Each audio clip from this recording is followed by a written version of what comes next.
They're together. We'll win it in a close ball All game. you old, experienced, over-the-hill guys stick together. You have to. You know, I live vicariously with Bud right now. All right, Greek. Let's check now the rest of the schedule. L.A. over Dallas, Razor's edge, Jimmy? Yes, sir. The kicking game will win it. All right, and Denver over San Diego. Some of the other games, prohibitive favorites. Oakland over Green Bay, New England over Baltimore, and Miami over Buffalo. And, Jimmy, mentioning Baltimore leads me to a question, and I want to ask you that when we get to the Greek's Grapevine, as the NFL Today continues on CBS in just a moment.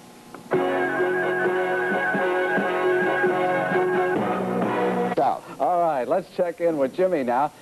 Greek, Ted Marchibroda is under a great deal of pressure down there. He goes in against New England, big underdogs. Any chance that Bob Irsay would fire him right now and change? Absolutely not. Marchibroda is definitely safe. He could use some healthy bodies. This team is hurt. I want to see what the Monday night announcers are going to do on this game. Jimmy, let me change the subject to officiating in the NFL. We've had a couple of controversial games already. What about the officials around the league? Brant, look how many more games are being played today. So consequently, there's many, many more plays, and of course, there's been many, many more rules. You should take the rule book from 20 years ago to now, you know. I mean, so consequently, there's got to be a few mistakes made. But by the way, that was not a mistake in the Minnesota game. All right. Now, the man, of course, who is most directly involved is the commissioner of Pete Rozelle. And I got this statement about the referees in the NFL this year. They're going to make mistakes. They don't make as many as most people think. And I think that one of our problems is to get proper information out, which wasn't done last Monday night.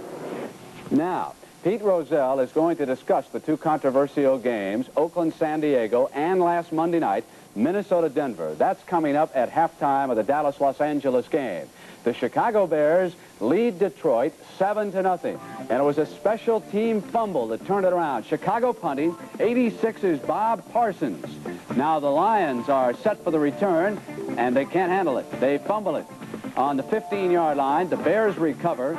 And a few moments later, it was Walter Payton for the touchdown, 7-0, Chicago leading Detroit. And so that's it. We hope you enjoy the NFL Today on CBS. For Jane Kennedy, Irv Cross, and Jimmy the Greek, I'm Brent Musburger saying so long for now from New York.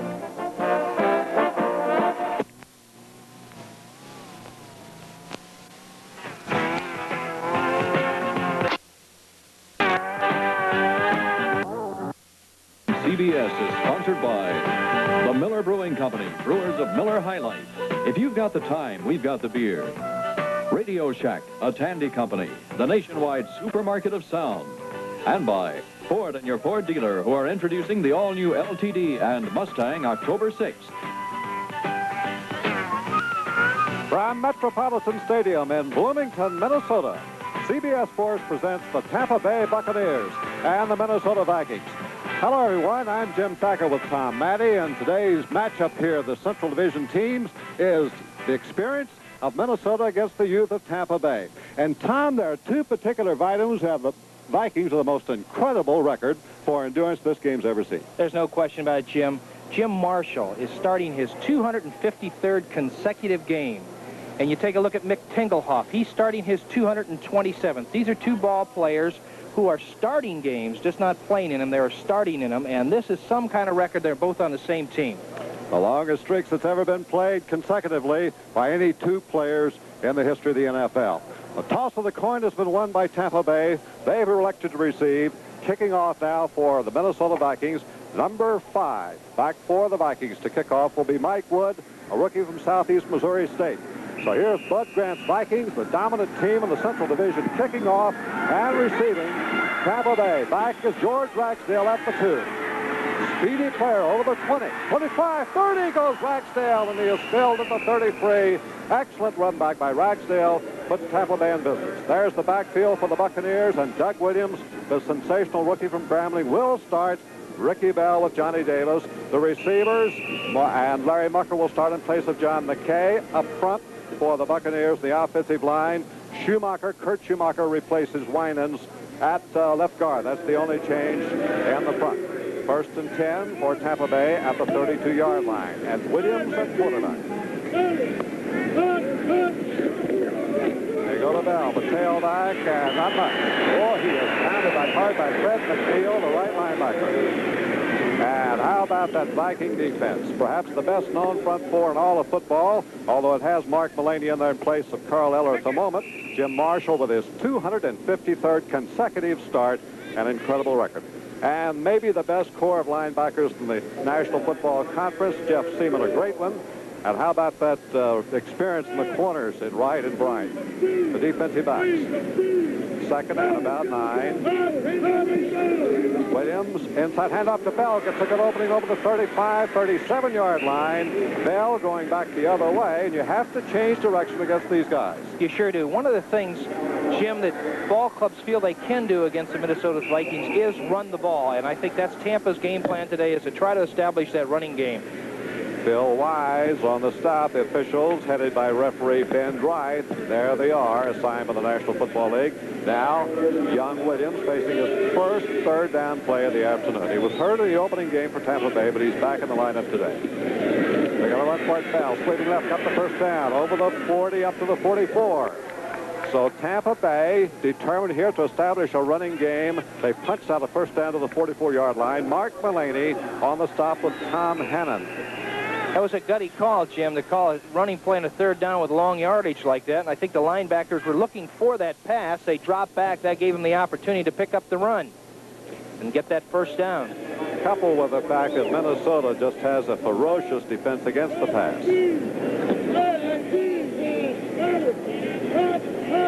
Bucker in a slot. Again, they had it inside this time to Johnny Davis, but there's nothing doing this time.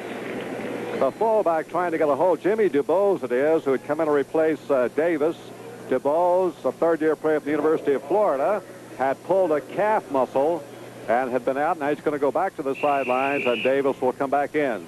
Jeff Selmon is the man who plugged the hole right at the 45. They give him that much motion for a gain of 1, 2nd and 9. Bucker goes wide to the right. Off to the left is Morris Owens. Williams has yet to go to the air, but now faces 2nd and 9. Draw play, Bell. Not much room. There's the purple gang. Fred McNeil, a sure-handed tackler from right linebacker, closed the gap. These linebackers, I think, are probably one of the best group in all of the NFL. And here's where you'll be able to see the linebacker movement. You can see Selmon coming right in, and here comes McNeil closing the inside. Selmon breaking to the outside. Blair's right there on the tackle, and the purple gang is all over him. Now a change as McNeil goes out. Nate Allen comes in. A nickel defensive change as Bud Grant goes with 5 defensive backs. Now looking for the pass for Williams. He's yet to go to the air. 3rd and 10, though, from his 44. Williams, rifle arm. Right side. Going to be way short. Something got mixed up there as he was trying to go down the right sideline. Jeff Selmon was putting a rush. Jim Obradovich was in at wide receiver, and it was thrown well short of him. Good pressure from the Vikings, so it'll be a kicking situation for Tampa Bay. You know, Jim, on that play right there, both the linebackers got down inside in there. They had a 4-4 inside blitz coming to the inside, which they're trying to put that pressure on that young quarterback. Here's a fine young punter, Dave Green, who leads the National Football Conference in punting with a 44-yard average. Back is Allen at the 15-yard line and hit down at the 15. Kevin Miller it was. Kevin Miller, not much return. So the Minnesota Vikings prepare to take over for the first time back at a hole at their own 16-yard line, and no score. 69 degrees in Bloomington, Minnesota. An excellent football afternoon. Minnesota takes the ball for the first time, and Fran Tarkenton will start at quarterback. There he is in his 18th season. Had a jammed thumb from a week ago. Has it at his own 16-yard line. First down pass. Tarkenton, a pump, gets the short one at Foreman to 20, 25, close to a first down. Out of the backfield was not Foreman, was Ricky Young. There's Tarkenton and Young, 34, a great addition from San Diego with Foreman. 2 fine receivers coming out of the backfield, and this set of receivers giving Tarkenton perhaps the best pass-catching core he's had in his long career.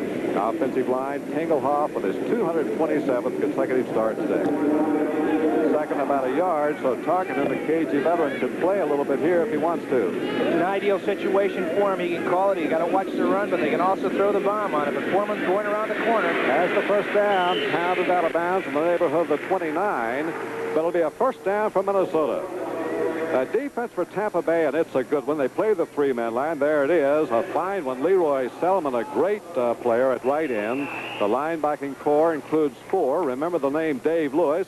And there's Leroy's brother Dewey, great players from Oklahoma, and the defensive backs. A change there because injuries have really riddled the secondary of Tampa Bay. They're down to 5 defensive backs. First and 10 for Minnesota at the 29. Tarkenton giving to his tailback. Working through goes Young.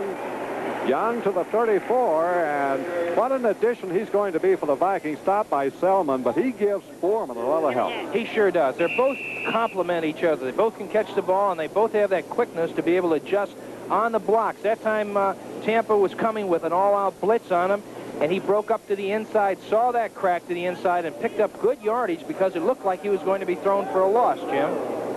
Second down and 5 for Tarkenton.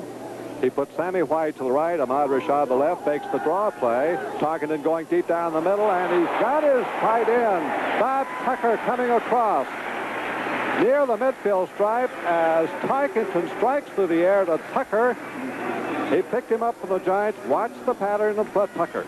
Watch Tucker right here, Jim. He's coming to the inside with an inside release. This goes, drives the man straight back to set him up. Then he breaks to the outside, and if there's any question about whether Fran Tarkenton's thumb is bothering him or not, I think that has been eliminated. I think he's 3 for 3 right now. Good point. Mark Cotney, the strong safety, made the stop, but a beautiful cut by Tucker right in front of Cotney. First and 10 at the 47-yard line.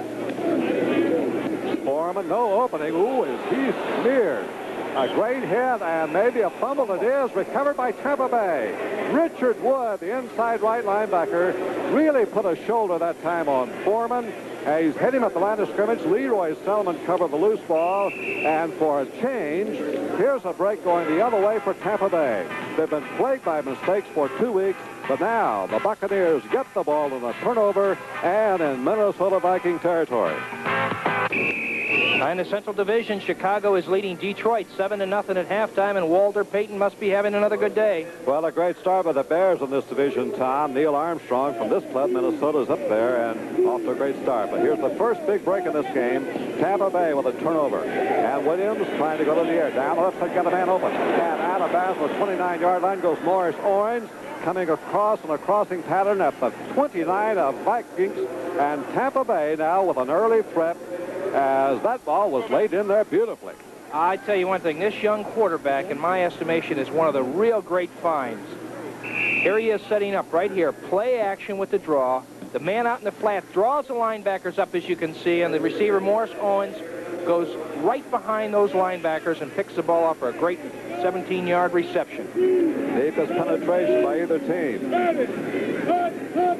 From the 29, hand off the backfield to Jimmy DuBose, but he is smeared at the line of play by Mark Mullaney.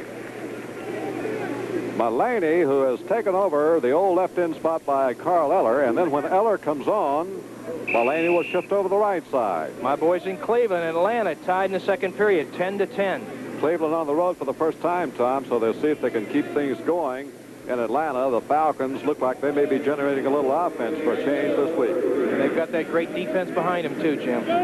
Second 11. Passing situation perhaps here for young Doug Williams. Three-man pattern down. Williams going deep in the end zone. And it's Owens, but too far thrown. Overthrown to Morris Owens at the end zone. So it'll be third down 11. This telecast is presented by the authority of the National Football League and is intended for the private use of our audience. Any rebroadcast or other use of this telecast without the express written consent of the Minnesota Vikings and the National Football League is prohibited. Kansas City, New York Giants. The Giants starting off with a great season this year, leading Kansas City 14-7 in the second period. Marv Levy, one of the 10 new coaches in the NFL at Kansas City. Isaac Higgins is now in. Both he and Owens wide the left. Passing situation on third down 11. Williams, bullet pass line, almost intercepted, and I think we'll get interference. There was the new rule, and a chuck, I think, around the 20-yard line by Bobby Bryant on the intended receiver, Larry Muckler. We'll see if the penalty might go against Tampa Bay. And we've got Muckler running into Bryant. It works both ways. It sure does. That's that new rule right there in that 5-yard area. If you establish your position, you will be able to take care of him. He can't run you over now. Well, now the option here goes to Minnesota. The ball at the 30-yard line. It would be a 47-yard field goal attempt approximately from here. The Vikings can call for a penalty, which would give Tampa Bay another play. So there are two ways to look at it, and it looks like Ben Dright's going to march it off. So let's listen to Ben on the play. Offensive pass interference, number 85. Third down. So it was Morris Owens into Bobby Bryant, offensive interference. Well, Mr. Anderson, Cincinnati misses him right there. Pittsburgh out to 21-3 lead, second half. Second quarter, rather. Great start for the Steelers this year, that division. Now it's third down and 21 yards to go for Tampa Bay. Williams on the rollout. Williams fires the left side. It is caught down here by Owens around the 25-yard line, and he may have gotten it back in field goal range. I think he sure did. It was a great catch, and he kept both those feet in bounds as the official was right there to watch it. It was a great throw. Here you'll be able to see Doug Williams rolling back out to the outside. The charges to the inside. He's out there all by himself. This is where he has an option of run or throw, and he just lays it to the sideline. Perfect coverage. The official's right there. Both feet come down in. It's a 15-yard reception. Puts him in field goal territory. And Neil O'Donoghue from Ireland will be in to try. A 42-yard attempt looks long enough. And it is good. Oh, Tampa Bay has broken on top of Minnesota in this Central Division battle here in the first period in Bloomington. It's 3-0 Buccaneers. A little bit of a surprise in Bloomington. Tampa Bay, the underdog, is broken on top, cashing in on the break, and O'Donoghue boots it off. The Vikings will take it again. Kevin Miller at the 9. 25, 30, 35, Kevin Miller, and he'll be stopped right there by a horde of white-clad Bucs. But a nifty run back by this fourth-year player, Kevin Miller, and Minnesota will put in play right there. Here you can see the coverage coming down, the wedge forming up. Kevin Miller picking his hole, breaks back to the inside. A great cut right there. And then the gang tackling by the Tampa Bay Buccaneers. That's when you get hurt right there. There's the scoring drive, 24 yards on 4 plays, mixed in with the penalty for pass and offensive interference. But then the clutch pass by Williams brought them back. Now Tarkenton with his team behind goes to work at the 37. On the fake, a quick one in the left flat. Grabbed by Sammy White, the speedster. At the 50, look out, 40, 35 in the Tampa Bay territory goes Sammy White from Grambling, and he wants to get the back to his old teammate, Doug Williams. Again, you can see Franny just setting up. Fakes the Foreman, just turns around, wings that ball out to the sideline. Now watch Sammy White pick up his blocking. Cuts back to the inside. Just the pursuit catches him here. He tries to cut back again, but they make the tackle. It's a 24-yard game. You know, Tommy, Doug Williams threw 93 touchdown passes at Grambling. The first one ever was to Sammy White. Okay, first down. Tarkenton being chased back here by Selmon. Leroy's after him, and he kicks him out of bounds at the 39. And Tarkenton knew the direction to go there with number 63 bearing down. And what a pass rushing bear he is.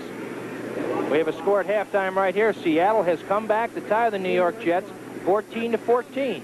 The Jets have really started off with a good season so far to date, and this is sort of a surprise to me, Jim. Well, a great start by the Jets, but Seattle has a very exciting team. Get Jim Zorn going, and they can put a lot of points up. Their problems have been defensively. Bill Kohler has come in, and Tampa Bay is going to go to a 4-man line. Trying to put a little more pressure here on Sir Francis. Second down, about 14. Gives on the draw play to Foreman. A good call by Tarkenton. They're looking for the pass. He's inside the 35-yard line. So Foreman gets back the yardage loss and a couple maybe. But it'll bring up third down for the Minnesota Vikings, trailing 3-0. First period right here, Houston has jumped out to a lead over San Francisco. San Francisco's having their problems. They got rid of Plunkett, going with a young quarterback, Steve DuBose. Yeah, I think they're a young and coming ball club, though. They've had a lot of change. They've got 18 new faces, rookies on that roster out there in San Francisco. That should be some game, though. O.J. against Earl Campbell in the matchup of Heisman trophies. Big play for Tarkenton. 3rd down and 9. Tarkenton up the middle. He's got White inside the 24. First down. Sammy White loose again. And today, White has come out catching them. Mark Cotney, the strong safety, but 2 big catches by Sammy. It's absolutely perfect protection. Franny's setting up in the pocket. You could see that there's pressure on him from the inside and the outside. Franny just throws that ball right in there. Sammy White makes a great reception, picks up 15 yards.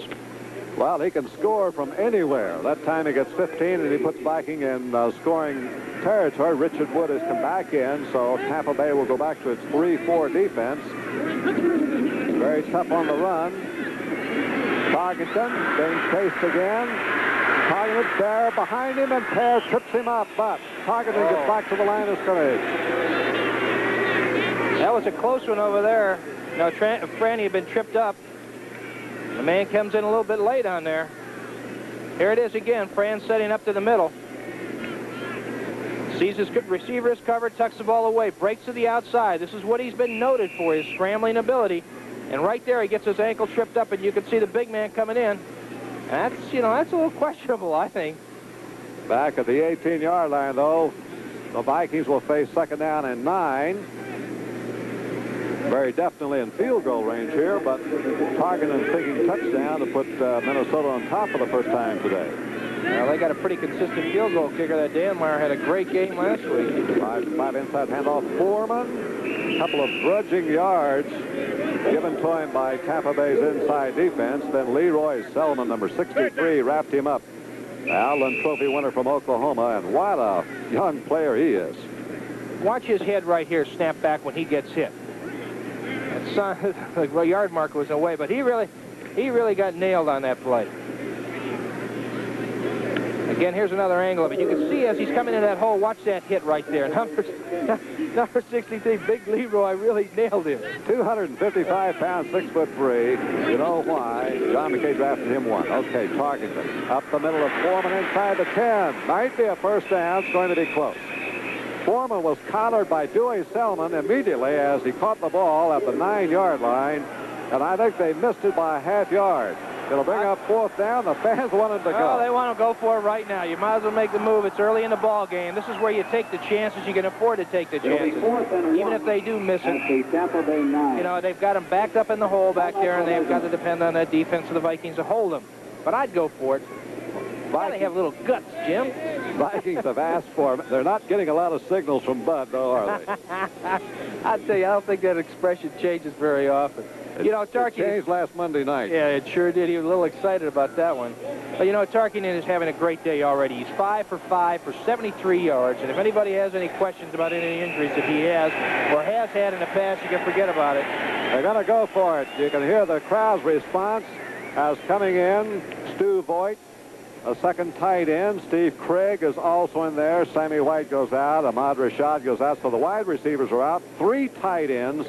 Tucker, Boyd, and Craig all are in for extra blocking for the Vikings. So here's a big test for this Buccaneer defense. 4th and less than a yard at the 9. They give it to Foreman, and did he make it? I think he did. Down to about the 8 and stacked up. They may have to measure again.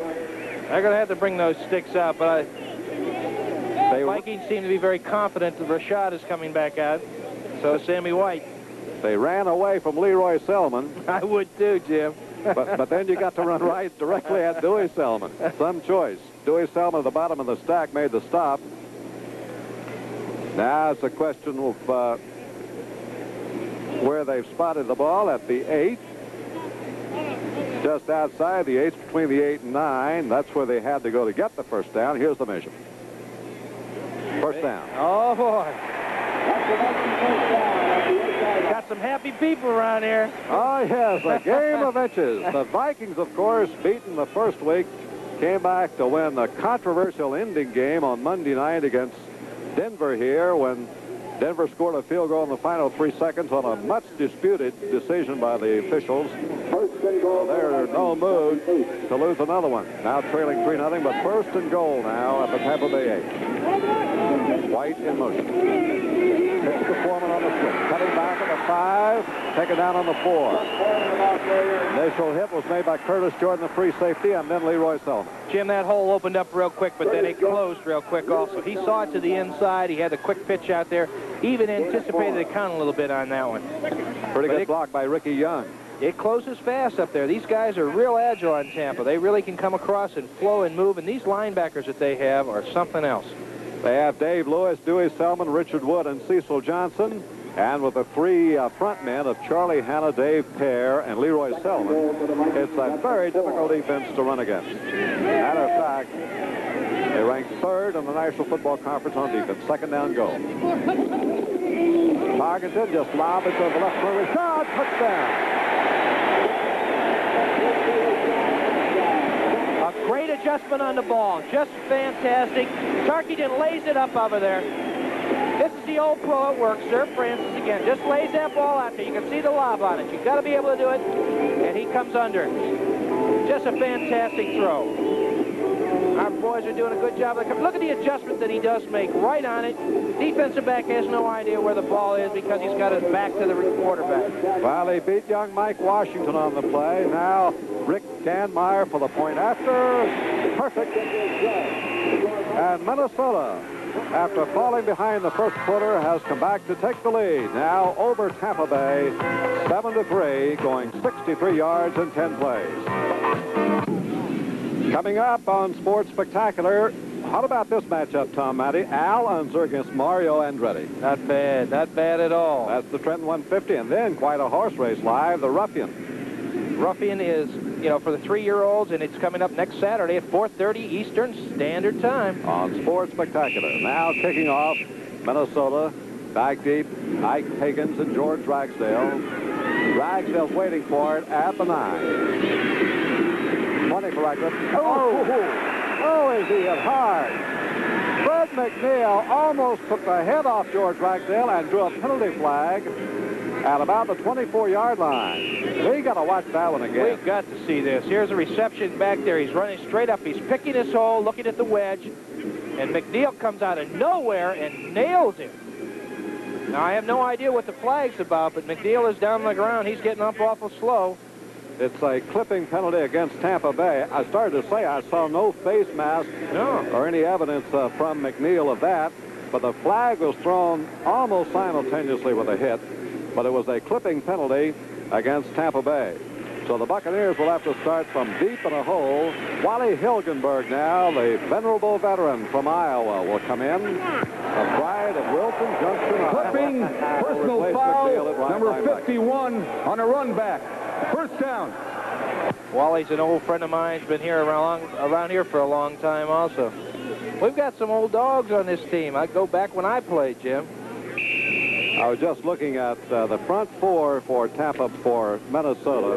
Has something like 8 more years experience than the entire starting lineup for Tampa Bay. Picked up the backfield. Bell started to go in motion. They give it a Bell. Over the 10. Oh, what a strong back he is up to the 15-yard line. He did most of that himself. Pickup will be about 4 yards on the play, so it's 2nd down and 6. Phil Wise, the strong safety on the stop. Here's that Minnesota scoring drive right there. Number of plays is 10. Total yards are 63, and elapsed time is 6:04. But possession time for this first quarter, the Vikes have 8 minutes and 41 seconds. Tampa Bay only has 4 minutes and 33 seconds. Well, the fumble being the difference there that helped Tampa Bay get its field goal. 2nd down and 5. Inside handoff. Coming hard goes Ricky Young. Gets the first down over the 20. Up maybe the 23-yard line. Stopped in the secondary by Phil Wise again. The strong safety. And there's Wally Hilgenberg. I'll tell you, they've got 2 good running backs in there with this. Ricky Bell is just unbelievable. Doug Williams, a young quarterback, calling a very, conservative game right now. I think he wants to get back out of the hole here and get some area to move in. New York Giants are really putting it on Kansas City right now, 20-7 at halftime. Excuse me, Tom, but McNeil is now back in the lineup at right linebacker for Minnesota. First down for Tampa Bay. The pitch to Ricky Bell. On the sweep. Penalty marker goes down as Bell is checked around the 26 by Alan Page. First call we've heard there from the 12-year veteran from Notre Dame today. Washington, St. Louis. Mr. Pardee's boys. Redskins having a great start, aren't they? And sure are. Bud Wilkinson having a little tough luck at the same time. Coming out of those, you know, after being away from football for so long, you know, it's quite an adjustment for Bud to come in and start coaching again, I think. Now the penalty will go against Tampa Bay, and the Buccaneers continue to be plagued by mistakes, which cost them dearly in the first two games. Offensive holding, number 88. First down. Jimmie Giles, the tight end, holding.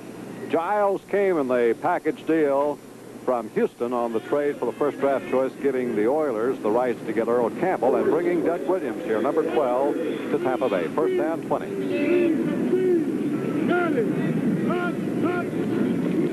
Williams takes the pass from the halfback draw, gives it to Bell, trying to twist free. And there's another flag, Jim. Matt Blair on the stop this time. Boy, those Minnesota linebackers are in on every play. It seems like McNeil, Seaman, or Blair. What a compliment to that veteran front four.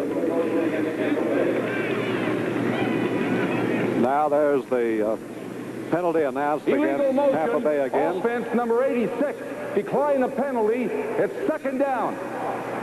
You know, Jim, it looks like Doug Williams is having a problem with the handoffs and the timing in there. You know, he's just coming off an injury and coming back to start this game. The timing just doesn't seem to be right in that backfield right now. He almost missed that handoff on that one. Now he's facing second down and long yardage. Bell again behind Owens. Touched at the line of scrimmage by Jeff Seaman. Seaman, one of the outstanding middle linebackers in the game. That's just beautiful play by Seaman. He fills the hole. He sees the guard pulling out. And he just filled that hole and made the tackle. So we're going to end this quarter, and the Vikings are up 7-3. John McKay looks like he might be on his way to the first tee here for a little Nassau game. Third down for his Buccaneers, though. Extra receiver Isaac Higgins replaced Ricky Bell. Williams going down to Larry Mucker, the 40. He's got it out of bounds, but he caught it there out of the boundary. It will be incomplete. Larry Mucker was across the sidelines. It's a type of mistake can hurt a young team. That's right. Here's Williams setting up again. This guy has a great arm. He rolls to the outside, feels that pressure, sets up, and just lays that ball out perfect.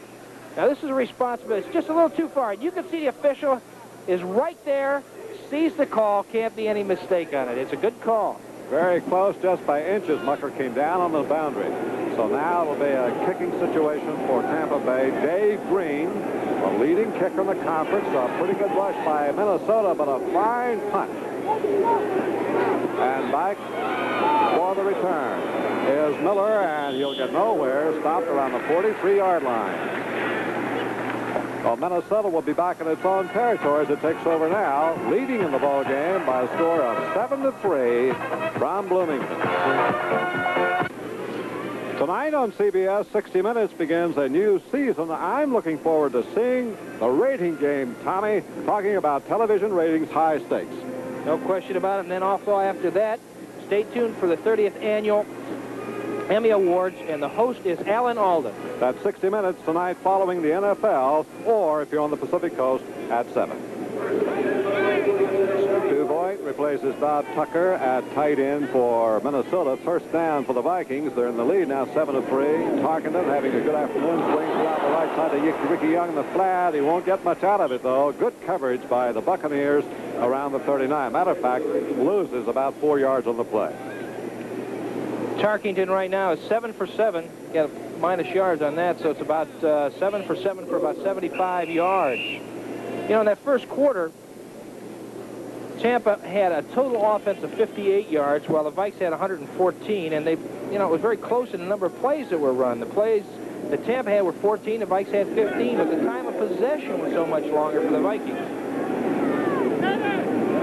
Ricky Young is out. Brent McClanahan in the backfield for Minnesota. Down the left side on the deep pattern intended for Rashad, and that one was off the mark, and it might have been Francis throwing that one away. I think that he just slipped setting up back there. You can see behind him, he's got a little soft spot back there, and it looked to me like he threw off his back foot. 3rd down and 14 to go. Let's watch it again. I just think that here's Franny setting up right here, and as you can see, he just doesn't have any zing. He sees that man right in his face, and he just doesn't have enough zip on that ball to get it to the sideline, because that's a far throw, Jim. When you're throwing it to the sideline, you're throwing it across the whole field.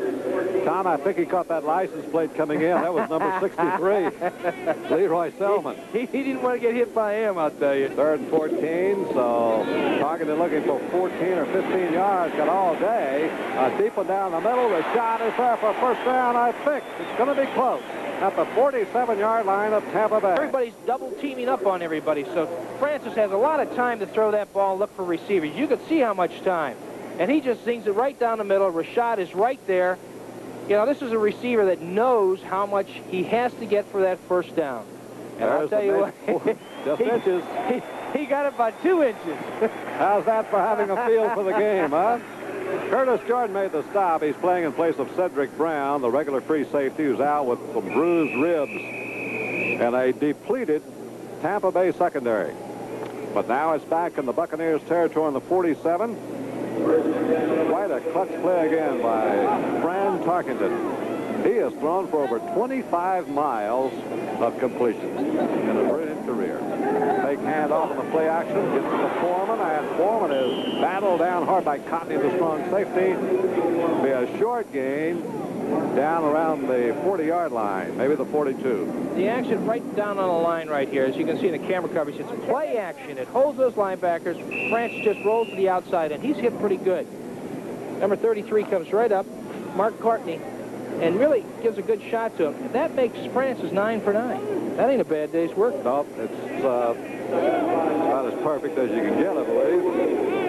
2nd down to go, about 5 yards for Minnesota. Tarkenton on the handoff. Just a deep back going through. Number 34, Ricky Young, fumbles the ball in there, and let's see what's happened. Whistles all over the place, but I think the whistle had sounded before the ball got free. Well, that's a break. Close to another Minnesota 1st down. The Vikings coughed up the ball once here in the 1st half. Tampa Bay went on to convert that into a field goal ultimately, but Minnesota has come back to take the lead now 7-3 and marching again with a 3rd down and 1 coming up here at the Tampa Bay 38. Short yardage situations like this, the teams come out with their big men blocking up front. They've got the 3 tight ends back in there again, Jim, to be able to give them that extra strength to be able to blow these big linemen off the line to get that needed yardage. They fake it to Young, and Tarkenton's going to run for it. He's got the 1st down, and he ducks for safety around the 32. A clever play by the always thinking Fran Tarkenton. Fakes it in the line, then watch what he does. I say, this is just an old pro at work right here. He just fakes right in there, holds those linebackers. You can see the fullback coming out the flat out there. Tarkenton, keep that arm up. He knows he has a 1st down, and he protects himself by falling down. I think that Bud Grant sent in the play, to be honest about it, because he had a substitute coming in and perhaps a message with Stu Voigt.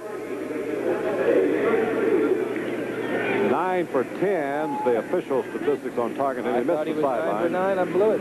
He missed a little sideline a moment ago, but you were close. Short gain here in the middle of the line by Ricky Young, stopped by Dewey Selmon, who leads the Tampa Bay team in tackles. He had 27 coming into this game. That's an impressive figure after only 2 ball games. Pick up of less than 2 yards. Call it 2, down almost to the 30, inside the 31. It'll be 2nd down and 8 yards to go. They used Foreman as a decoy on that one. They set him in a quick inside trap. You know, Dewey Selmon there's working on his Ph.D. in philosophy. Ancient philosophy. I wonder what his philosophy is about the game of football. Ask around the league. Tarkenton straight back this time. Tarkenton fakes to go deep, being chased. Tarkenton fires it away, and it's going to be intentional grounding. No question that time, because Dave Pear and Dewey Selmon both were breathing down France's neck, and you can't throw it away to avoid a loss. Here you can see the pressure being put on Tarkenton right here. He sets up, doesn't have any place to go. Nobody around. Nobody around. He just throws that ball away. So every once in a while you get caught with your hand in the cookie jar, Jim. Oh, well, nothing ventured. Offense, illegal pass. It's a loss of a down. That's what hurts. Third down. Tom being an old quarterback. They march against you, and then you give up the down, too. Give up the down also. So that's one of those things you don't like to get caught doing. Third down and 19 now, and Tarkenton came through earlier here today with the third and very long yardage and hit Rashad up the middle. Now he has Rashad off to the left side. Mike Washington, who's been burned once, is on him again. And to the right, Sammy White. This is where Tampa's got to put it. They got to blitz. Safety blitz. Tarkenton read it. Tarkenton rolling out, might get the first down. He's the 30. He's going to be taken down short of the first down around the 27, but it may be field goal range. That's right. It's right in there. They came in with the safety blitz on that one.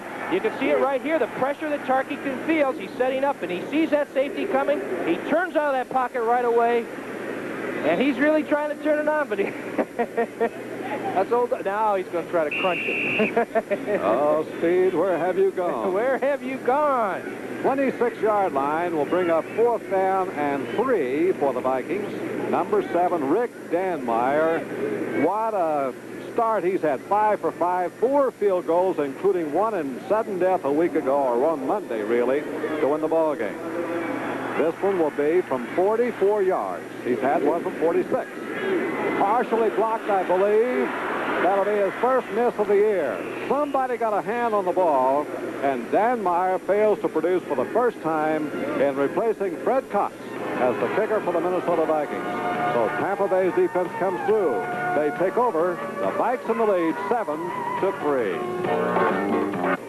Next Sunday on CBS, NFL action, New Orleans at Cincinnati, Los Angeles at Houston, Atlanta at Tampa Bay as the Buccaneers return home, Detroit at Seattle, Green Bay, with Bart Starr having his team going, goes to San Diego. And don't forget that doubleheader, St. Louis versus Dallas, and I'll be doing the San Francisco versus New York Giants games. You'll see one of those, too, next Sunday on CBS. 1st and 10 for Seattle, and they're on 26. Williams, a quick out, and he hits his man, Morris Owens, at the 30 for a short gain, and Nate Wright really hits him as only Nate can sting you. Another score in the second period. Redskins have added another touchdown. I think they found a quarterback now in Joe Theismann. I think they have, too. I think he's a rolling, he's a scrambling quarterback, very similar to the way Tarkenton operates, and he can throw the football. You know, old man Kilmer, he came in the league with Fran Tarkenton and I. We all were, we were all quarterbacks starting out a long time ago. 2nd down and 5. Both wide receivers to the left side. They give it to the tailback Bell. Cracks through for the first down. Penalty flag thrown as Bell goes to the 40. But a penalty marker is down, and where they threw it usually means offensive holding. No question about it.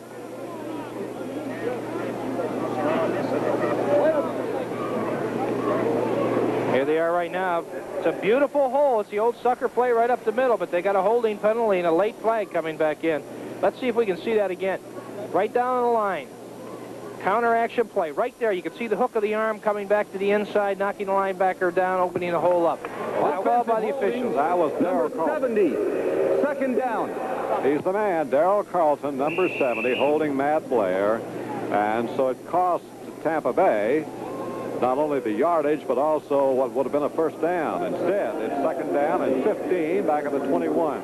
So that's quite a swing. These are the mistakes that they're trying to eliminate, and they just can't do it. Otherwise, they'd be right in the ball game. Oh, they're going deep to Mucker. It is Williams, and Mucker's there, but he can't reach it at the 30. Mucker double covered on the play by Nate Wright and by Tom Hannon. I'll tell you, Mr. Williams can throw that ball. He got hit, and he still threw that thing. Alan Page putting some pressure on top of that. 3rd down and 15, though, facing Tampa Bay. Buccaneers, a young team, after winning those 2 games to close out last year, had high hopes. But then came the disappointment, losing to the Giants, losing to Detroit last week, games that John McKay felt his team should win. Now you have six fumbles, you're really in trouble. Oh, here we go with Pittsburgh. Pittsburgh really putting away Cincinnati, 28-3, and taking a commanding lead in that division. Looks like the Iron Curtain days may be coming back. Third down play for Williams. Williams being pressured. Williams fires down the middle, and it is broken up by Bryant, intended for Mucker, number 87, and Bobby Bryant, a KG veteran from South Carolina, came across and batted away. Jeff Seaman with good pressure on the rush. Oh, here's an upset. Seattle, another expansion ball club, is really putting it to the Jets. Are up at front right now, 17-14. That's the third period. That game's being played in New York, too, so quite an impressive showing by Seattle. Punting situation, Dave Green stands back at his 5. Kevin Miller, a single safety, 10 men on the line for Minnesota. The Vikings may be going for the block. Nope. They're going to try to set up a return. Kevin Miller waits back around his 35-yard line, has it there, and out of bounds around the 42. So Miller's return, 7 yards. Dave Notziger made the stop for the specialty team for Tampa Bay, but it's Minnesota's ball now. Their defense held. They'll take over at their 42, leading 7-3. Good news for Bears fans and those following Neil Armstrong's career here from Minnesota. They lead now 10-0 over Detroit. Foreman on a handoff. Right side, couple to the 44. Spill there by left linebacker Dave Lewis, an outstanding young player from Southern California, one of about 10 of John McKay's former players. I think he's bringing them all in from California. That climate must be very similar down there in Tampa. That's a great town. You know, you can look around, you can find some great players from Southern California playing for a lot of other teams. I'm not talking about just O.J. Simpson, but there are plenty of others.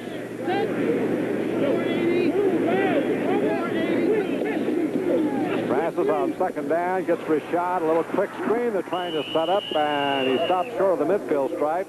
Big gain of about 6 yards on the play. Mike Washington comes over with Curtis Jordan to get Rashad over the sidelines. They broke that play before, Jim. That was the one that Rashad went down the sideline on the other side of the field for 21 yards. Houston, this could be Houston getting things going under Earl Campbell. They're leading San Francisco 10-3. Talking about Southern California, the 2 tackles here today for Minnesota, Ron Yeri and Steve Riley, both were first-round draft choices for the Vikings, and both played for McKay at Southern Cal. Robert Miller's in the backfield for the Vikings. Tarkenton looking for Foreman, has him on the sidelines. Foreman is down in Tampa Bay territory trying to get the first down. I think he does around the 47. Foreman went in motion and was over there for a quick target for Tarkenton, who loves to go to those backs. He loves to hit those backs. He's got 11 out of 13 for now for about 100 yards, right? He's having a great day. He's really winging the ball. He has that sprint out to the outside. Foreman just went down the sideline, picked up enough just for the first down, and Tarkenton laid out too. That's 11 out of about 13 that's been hit by Tarkenton. He's over 100 yards now, unofficially, for the afternoon. The Jets have just tied Seattle. We'll tell you more about that score in a minute. First down here for Minnesota. Tarkenton out of the back again. Swings out the left side to Ricky Young. Ricky on the 45. No, it's not Young. That's Robert Miller. Miller goes down to the 41, but draws a flag on the play. So let's see if this one's going to be called back. Boy, Tarkenton just mixes things up. There's a clipping signal you see against the Vikings. We'll pick up the player in a minute. But Tarkenton's like a good pitcher. He reminds you of somebody like Catfish Hunter, doesn't he? That's right. He sure does. He just mixes it very well. He calls his plays. Somebody up the middle hits a little flare pass out to the outside. Hits Rashad down the middle. You can see right here. Breaks the outside. And I think it was Wes Hamilton that had the clip on it there, number 61. Okay, let's listen to the word here from Ben Wright on the penalty against Minnesota.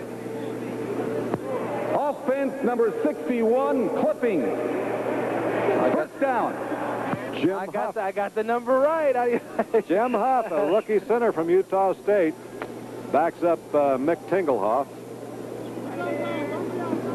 Here it is again right here. You can see him hitting him right in the back. Number 61, Wes Hamilton.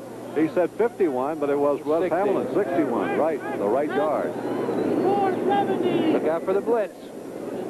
470. Tarkenton's about ready to check him out. Oh, something went wrong. Tarkenton slipping in the backfield. I think somebody made a mistake on the I sure play. do. I think there was a check-off. He saw the safety coming on up to the inside, faking the inside blitz. Francis, he automatic to the line of scrimmage in the back, just didn't hear it. Well, now let's see. He's got 23, 28, 30, 31, 32. Second down and 32 yards to go for Minnesota. Back at their own 32. You could just see Francis don't want to take any chances right there. It was just a mix-up on the count. The Vikings, who have won 9 of the last 10 Central Division titles in the National Football Conference. Second down play, need a lot of yardage out of the backfield. Foreman can't hold it, but it was thrown a little bit behind him, to be fair about it, as he went over the 30. Well, it looked like it hit him back on the hip. Anytime you touch that ball, Jim, you're supposed to hold on to it. That, you know. Oh, you quarterbacks sound alike. You know that? Chicago's up now 12 to zip over Detroit. Detroit's having their problems this year, and they've got a good ball club also. That's a safety, Tom, because they were ahead 10-0, right? And the Jets have tied Seattle.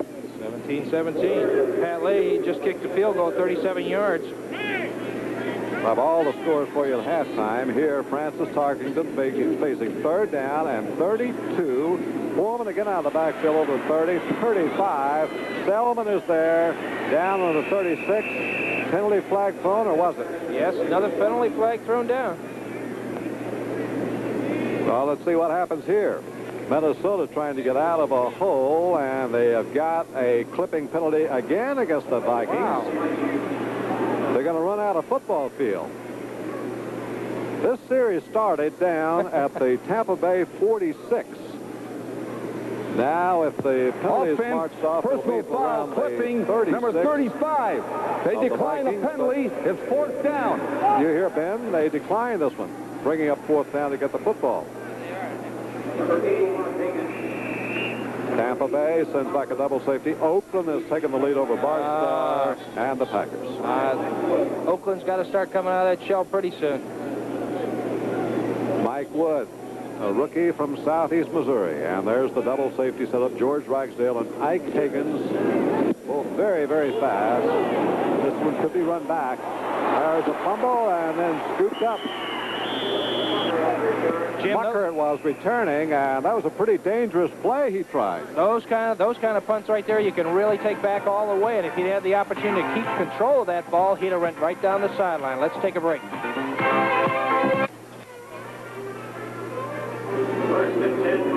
Tampa Bay takes over first and 10 at its own 38. Doug Williams has hit 3 out of 8 for 37 yards. Going to go right to the air immediately. A little short one intended for Bell, and I think Page or Eller. It was Eller. Carl Eller got a mitt on the ball and deflected it away. So there's a Moose from Minnesota, back playing under his old college coach, Murray Warmath, here on the staff of the Vikings. And getting his differences settled out, John McKay. In his third season of the NFL, what great years he had at Southern California. 16 years, 4 national champions, 40 All-Americans.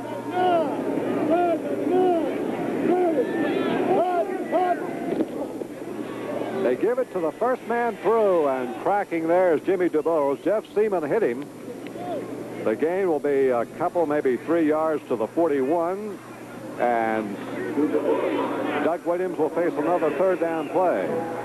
You know, Jim, Tampa Bay has got to get some offense generated out here, whether it's Williams rolling out and running and scrambling and open that thing up. They've got to put some more pressure on this Viking defense.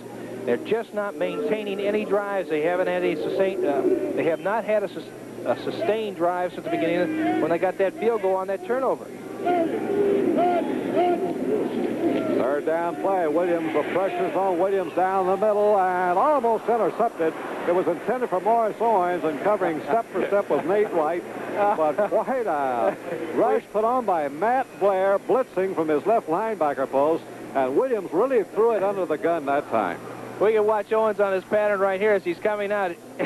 I hope you'll be able to see the official on this also. It's a post pattern to the inside, and the ball is thrown behind him. And you'll be able to see the official right here. Nate Wright is right on the ball. Look where the official ends up with it. He falls down, and the two of them run right by him. They almost wiped him out. All right, Dave Green doing another great job of punting. Drives his man back, hits inside the 10, and goes on in for the touchback. So that was a punt of 62 yards by Dave Green, and now you understand why nobody this year in this conference has punted the ball any better. But Minnesota takes over again, still up 7-3. Next Sunday on the NFL, you'll see on CBS New Orleans versus Cincinnati, Los Angeles at Houston, Atlanta at Tampa Bay. And Detroit at Seattle, and Green Bay at San Diego. Don't forget also, Tom, it's a doubleheader day, so you'll see either St. Louis at Dallas or San Francisco at the New York Giants. I know you'll be there. Consult your local listings for the games and times in your area. Some cities will only see a single game due to the NFL blackout policy. A 58-yard punt by Dave Green. He's now averaging over 46 yards a kick today. That's the top figure in the conference. Good fake by Tarkenton up the middle. Oh, Selmon almost had it up to 30. Should have intercepted. It was trying to hit up the middle to Sammy White, who was coming over from the right side, and Selmon was there but couldn't hold it. I'll tell you, that would turn that ball game around real quick if he'd have picked that thing off. You know, sometimes when that ball pops up in your hands like that, you get so excited you forget to catch it. You want to say, come back. Come back, please. If you had a string on it like a yo-yo, it would help. Tarkenton, second down and 10.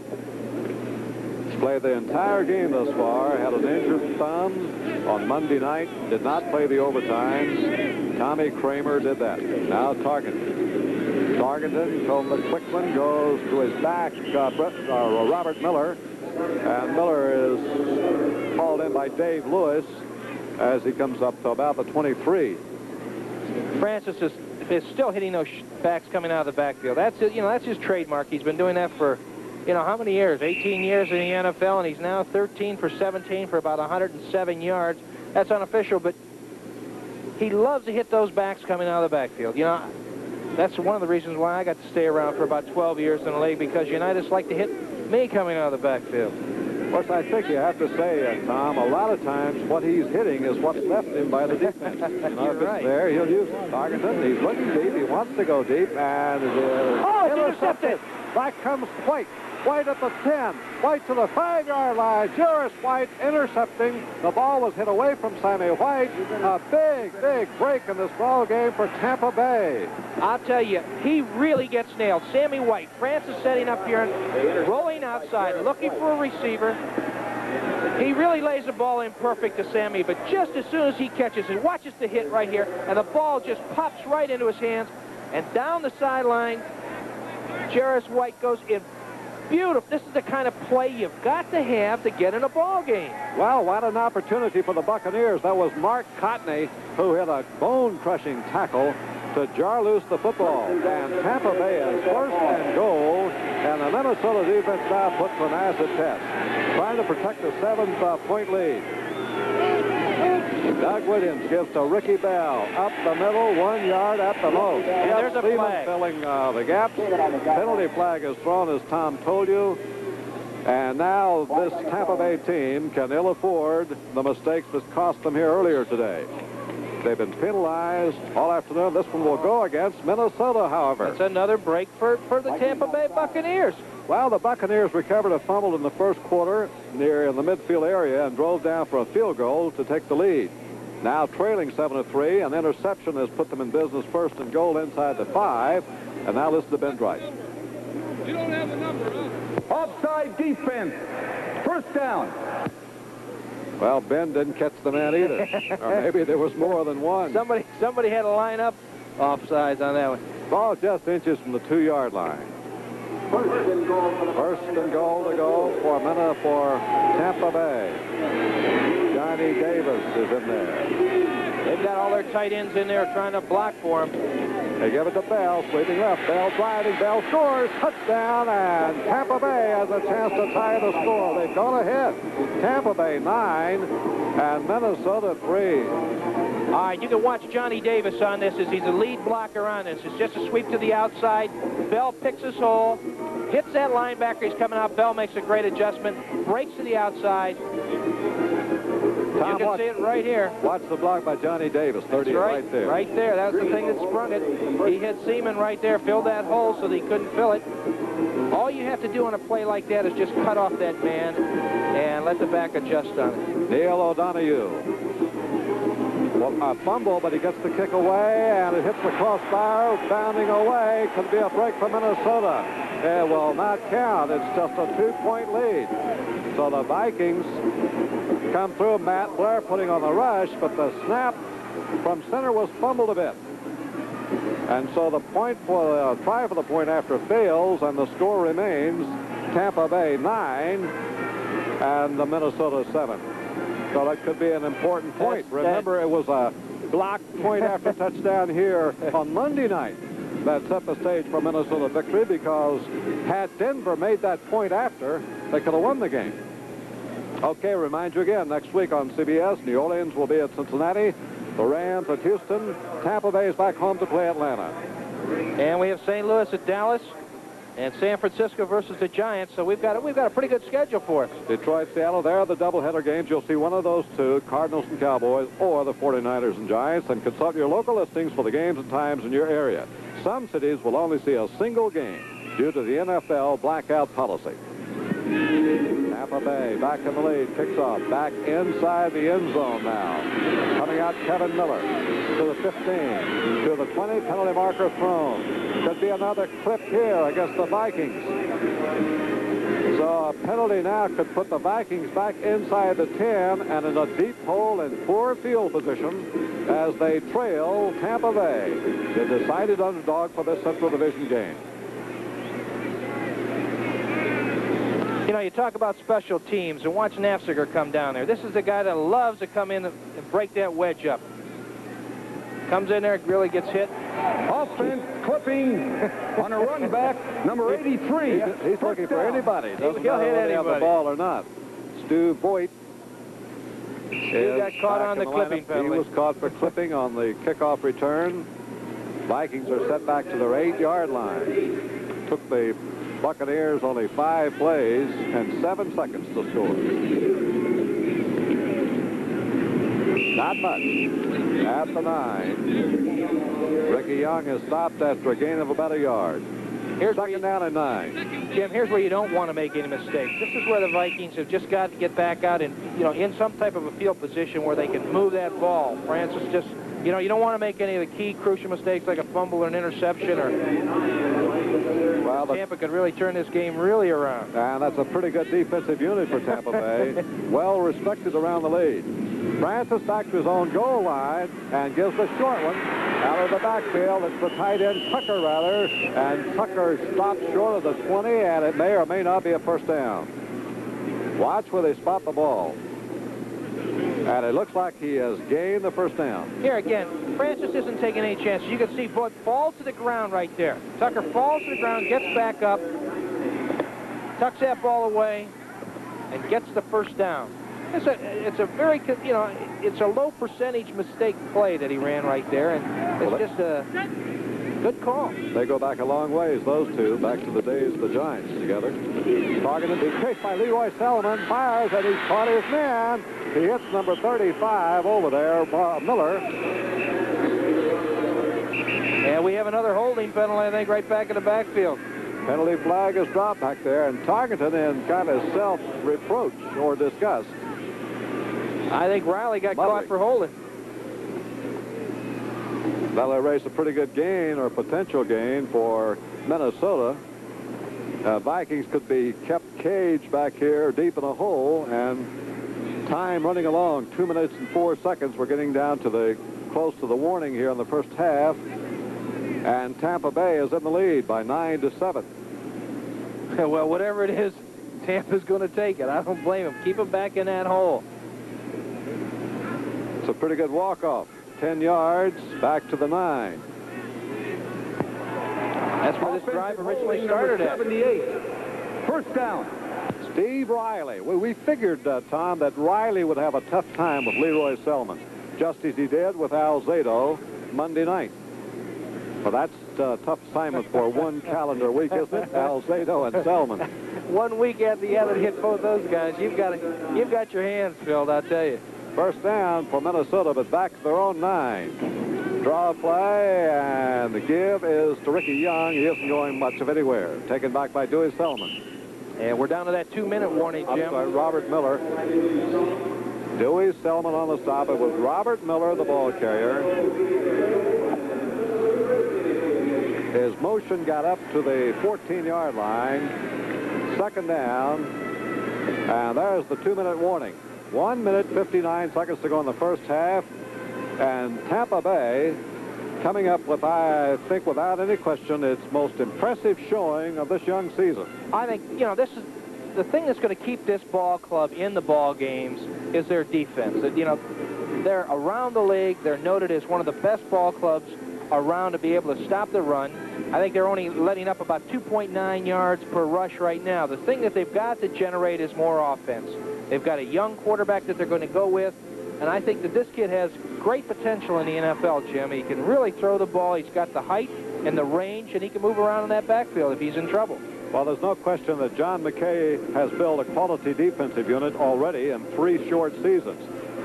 And you have to remember, too, that Tampa Bay came in here very badly crippled for this game. Jeff Winans out at left guard. Mike Borriella, the quarterback, out, both on injured reserve and lost for the season. They lost Cedric Brown, their free safety, had to move Curtis Jordan into that spot. And Don Reese, their fine kick returner, is also out of this ball game. So this team is very thin today, and they have pieced together an excellent effort up to now. With 2 minutes to go in the first half, they're leading Minnesota, the odds-on favorite to again win the Central Division. Second down, 15 to go for the Vikings. Flag might have been offsides there by the left end or left linebacker. Inside handoff to Miller. Robert Miller stopped at the 19, but I think Minnesota will be given the option here of a penalty. Richard Wood on the stop.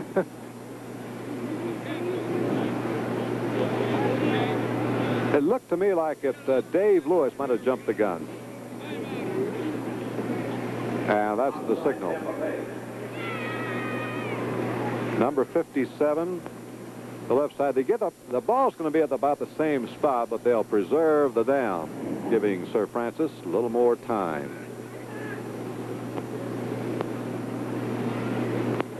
Okay, Ben, you're on. Defense offside, number 60 at second down. Off timeout, Tampa Bay. Was Wally Chambers, who's now in the lineup, and this could be a key man in the future for Tampa Bay. Remember, he had the great seasons for the Bears. He had problems there with that ball club, not to mention injuries. He missed a good part of the preseason for Tampa Bay, but now he's rounding into shape. You know, you're looking at the passing yardage right there. Tampa Bay has 37, Minnesota 119. But also, we've had a lot of penalties that, you know, that flag's been dropping around a lot. But both teams, which is very interesting, is that the Vikes have 5 penalties for 46 yards, and so does Tampa have 5 penalties for 46 yards. Okay, Tarkenton will have 1 minute and 54 seconds here, and he's a master, of course, at working the clock to get his team downfield. A field goal, remember, would put the Vikings back in the lead.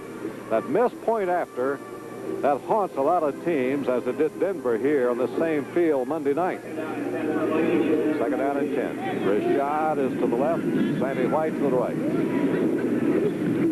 That's much out of form. The old Statue of Liberty. Miller on the reverse play, and Tampa Bay defense is not fooled at all. Another fine defensive play by the Buccaneers, defense by Wally Chambers, so there he is immediately becoming a factor in his 5th year.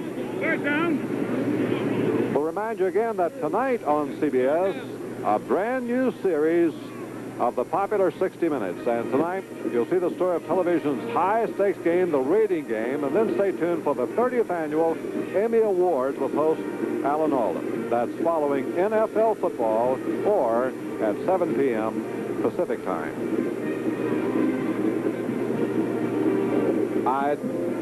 I don't know, Tom, have you gotten any word or you have any idea about Foreman? He's on the sidelines, and he hasn't been in for the last couple of series. I don't know. Maybe he got hurt around there. He's moving around. He looks like he's all right, but we haven't got any report yet as far as any type of injury. That last play there, Jim, was the old Statue of Liberty play, which I haven't seen used too often. But it was, set up as a pass, and the back just turns around and comes around there. Another score here, second period, New Orleans and the Eagles tie. Eagles having a tough time getting off the launching pad. We just did get a report on Foreman, and he is all right, so Bud must be just all in those backs to keep him fresh. In motion goes Ricky Young, and they hand off inside to Miller, and that play was stopped cold by Wally Chambers again. Boy, Chambers has been sensational in this series, and Tampa Bay uses another timeout to stop the clock. They want to get the football. Tampa Bay's being the aggressive team here in the final 2 minutes, and they are attacking even with their defense. You're not kidding. You take a look at Chambers, and he came from Chicago, and he was the defensive player of the year in 1976, and he was plagued with injuries last year. And he came down here, and he wants to really start a new life and be one of the real leaders down here. And he's got that great size and mobility, and he can be one of the real future bright stars. But let me tell you, there's not too many slouches on that defensive team to begin with. Now, Mr. C, Tom, Chambers ironically had the greatest game of his career against Minnesota 3 years ago in 75. 13 solo tackles and 5 sacks for 35 yards in that game. So he remembers the Vikings well. They remember him just as well. Larry Mucker back in double safety here with Ike Higgins. Tampa's used all their timeouts, so what they're counting on is good field position right here. Beautiful punt driving. Mucker back takes it at the 35-yard line. The footing's not too good down there, and he'll be stopped at the 39. Beautiful coverage by the Vikings. 25 was down there. That's Nate Allen, a defensive back. Also down there was Fred McNeil. Offsides, bring it back. Minnesota was offsides. The Tampa Bay can ask for them to kick it again. And the clock shows 1:32. That's ample time. I think we'll see another punt. I do, too. I'd push him back again because he really tagged that ball good, and he's kicking into a wind here. Another score. They're in the fourth period now in New York. And Seattle has gone up by 7. That is a surprise, Jim. Tom, remember this. Here's another Viking man, Jack Patera. That's right. He was a defensive coordinator here. He's coaching illegal motion. Offense. 25 and it's 4th down. So Minnesota will kick it again. Mike Wood back to punt. Nate Allen was the man who was illegally in motion.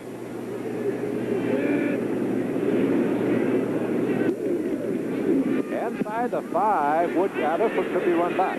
A low one. Mucker has it down at the 40. Leads to the 35, and what a difference that makes. Boy, about 25 yards difference for Tampa Bay, and they're very close to being in field goal range right now with over a minute to go. They got that sidewinder to kick that ball. O'Donoghue can really kick that thing, so they're in great field position. But here is where they should have a ready offense. They should have had this on the sideline. They should have 2 plays ready to go because that clock starts right away here. All right, I'm sure John McKay's had time to think about that, and he has Doug Williams, this brilliant young quarterback from Grambling out there, setting Mucker to the right side.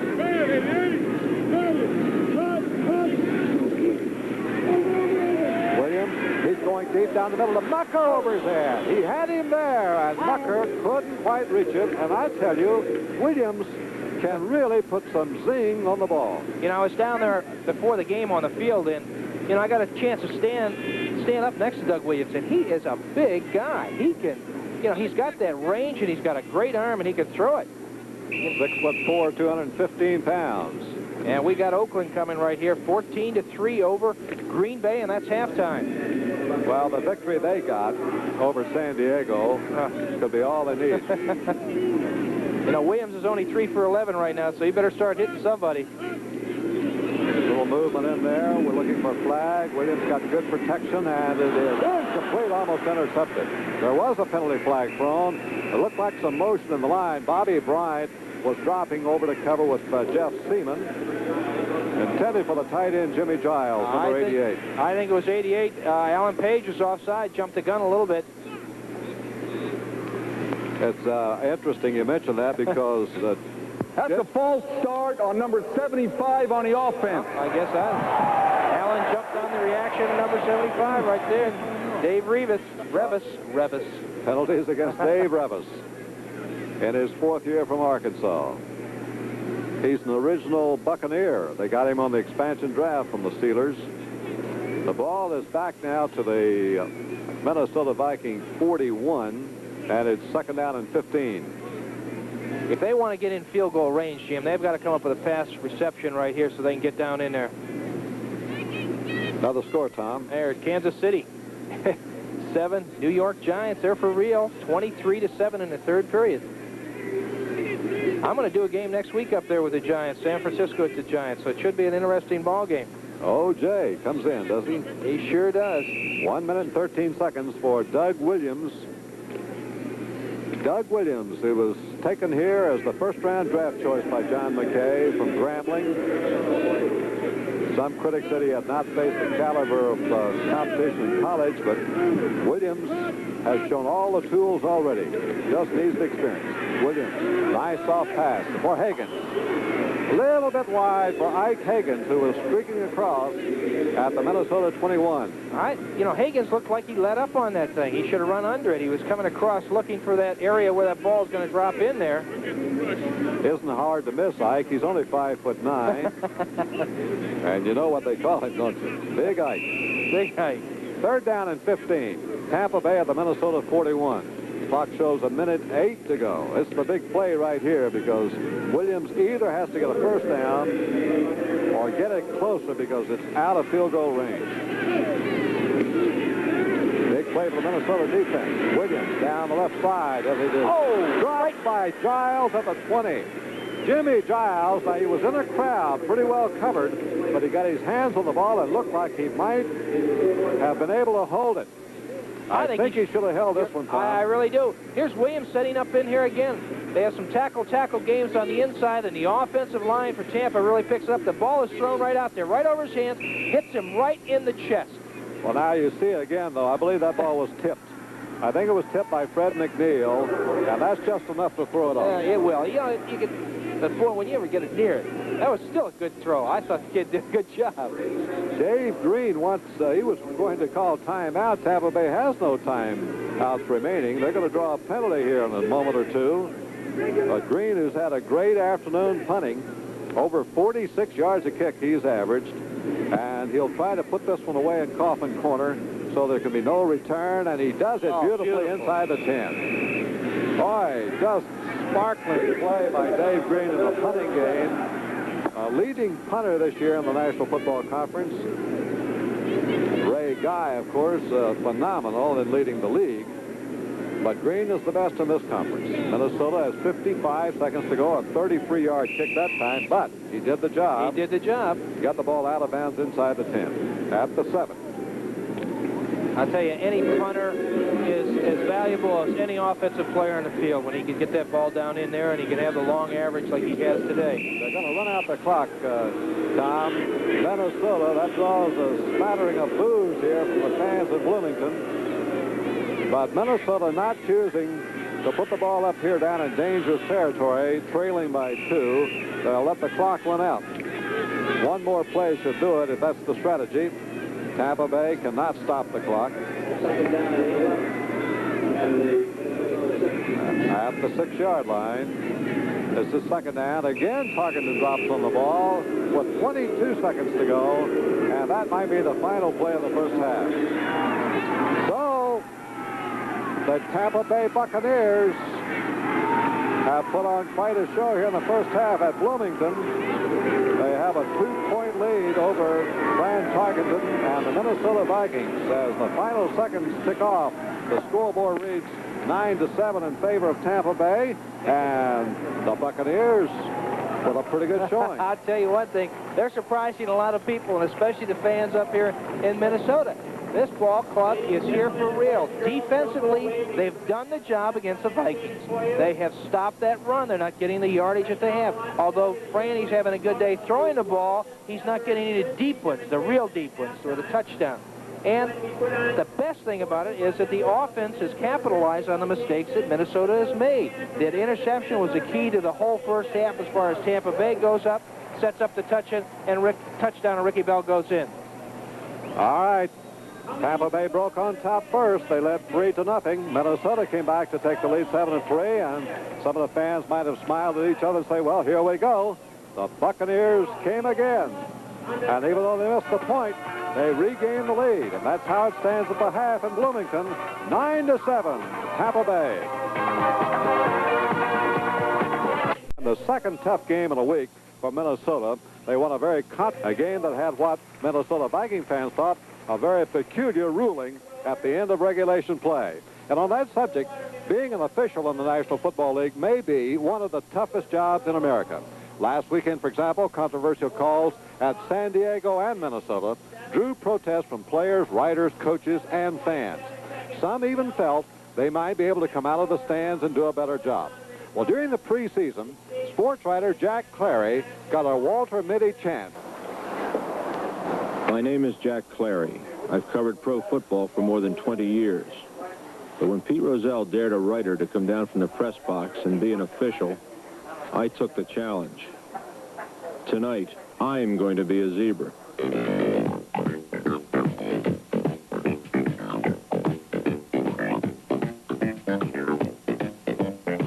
Never mind the rule book. I'm so nervous I need help getting dressed. Oops, wrong foot. But I'm not a complete novice. I've spent 1.5 years learning the rules and getting in shape. Great game, I love it. I'm so happy to be doing something as an active part of the game, to get on the field, to do something. I love the game. I really do. You have to do what you're doing. Yeah. You have to be some kind of a nerd like we are. Anything I can do? No, nothing's coming this way. I'll be on if I need you. Don't worry. All right, I'm with you. If there is one position that worries me most, it's being the umpire. Coming your way. Just say move right or left. As the ump, here I am, right in the middle of everything. I don't know who's worried more, me, my wife, or my insurance man.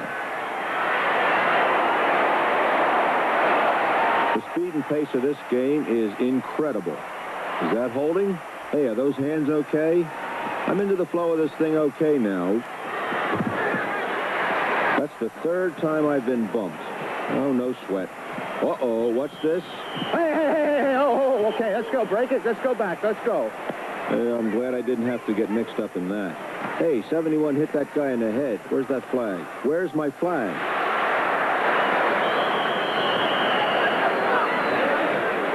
Illegal use of the hand, 71. 71? Illegal hands up. 71? We don't even have a 71.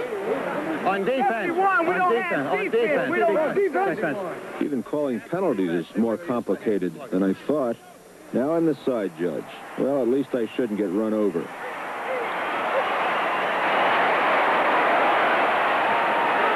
Hey, this is my call. I know he got the left foot down, and I saw that right foot drag in. I know I did. That had to be a touchdown. I watched those 2 feet come down. That's all right. 2 weeks later, I saw the films. And though I made a lot of correct calls, I missed the big one.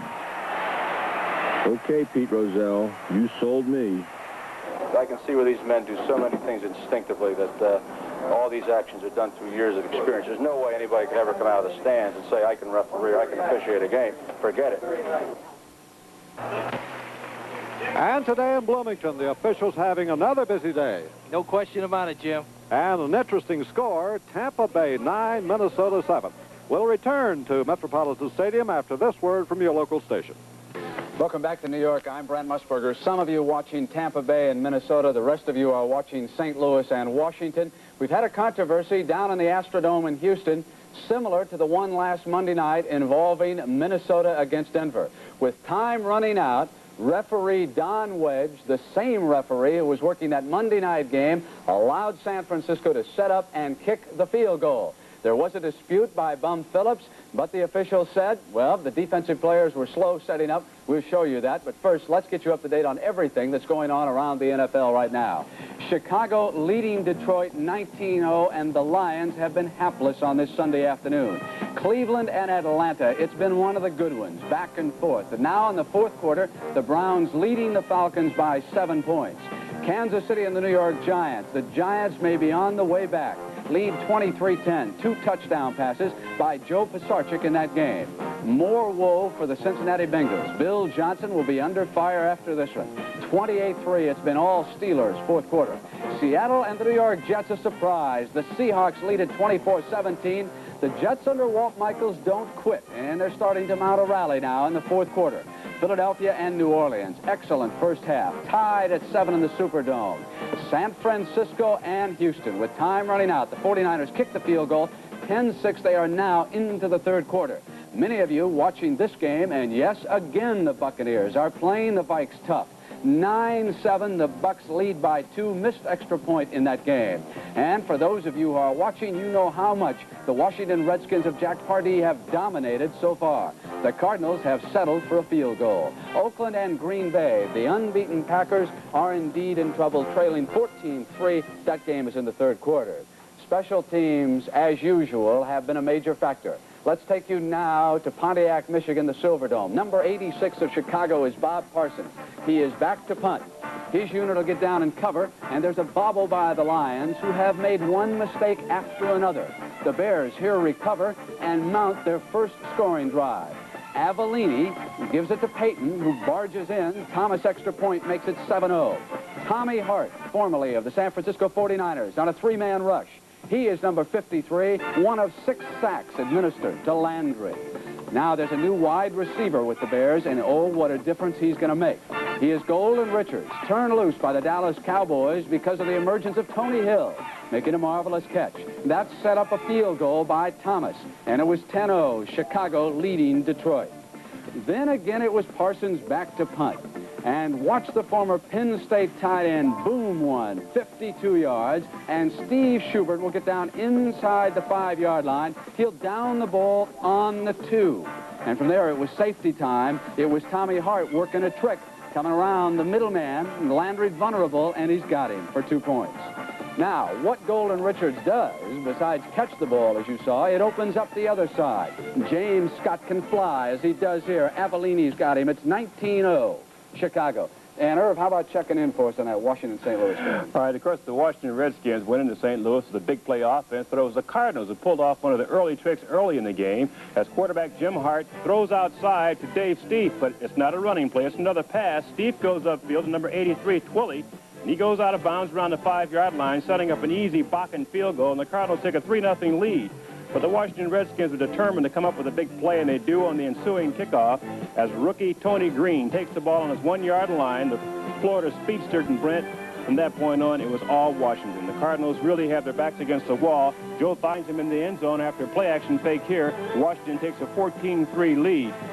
Mike Thomas seems to be coming back into true form once again, too. Watch the quick feeder as he goes inside. Fakes out the halfback, touchdown. Washington leads 21-3 at halftime. All right, Irv, let's take everybody down to the Astrodome, show you the play in question. First, let's check in on Earl Campbell. He's already got a leg up on Offensive Rookie of the Year. The Heisman Trophy winner, number 34 from Texas, now working for the Houston Oilers, battling the 49ers to the 7-yard line.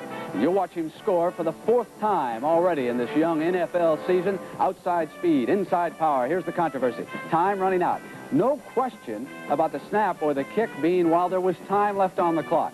The question again for referee Don Wedge, this time by Bum Phillips, is why give them so much time to set up? Well, you know, that's the same thing that happened last Monday. At halftime of our doubleheader game, Dallas-Los Angeles, the commissioner of football, Pete Rozelle, will be along to explain that, plus the Oakland-San Diego controversy. So right now, let's send you back to Bloomington, Minnesota, and also to St. Louis. Gentlemen, take it away.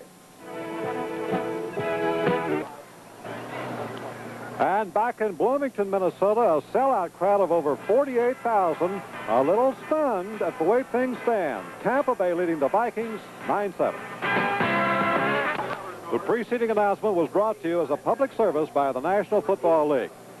Well, can this be the same Tampa Bay team that set a record of 26 consecutive losses? I don't know. I'll tell you one thing, and it's an exciting ball game. The thing about it is these guys are really out there and they're trying, and that's what makes it a good game. If you can see a team that really wants to win, and they haven't tasted that victory that often, Jim, but I'll tell you, one day they've got it.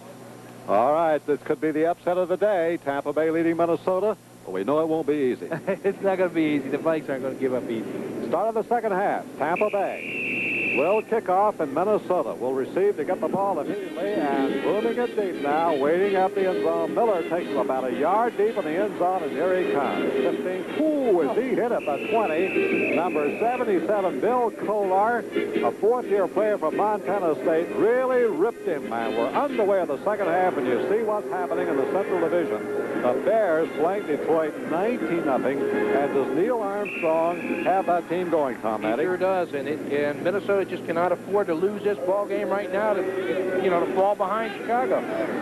Minnesota being put to the test here. They're behind the second half. There goes Foreman swinging wide to the right, and the gain will be only at 3 or 4 yards.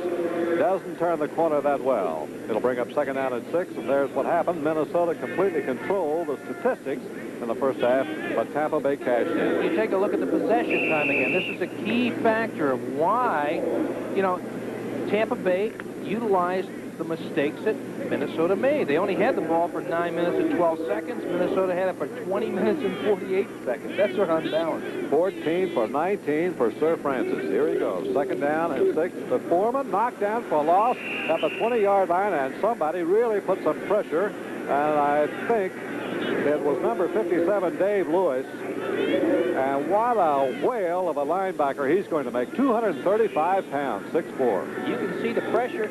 The offensive lineman is knocked right back into backfield, right into Foreman. He trips over him, number 57.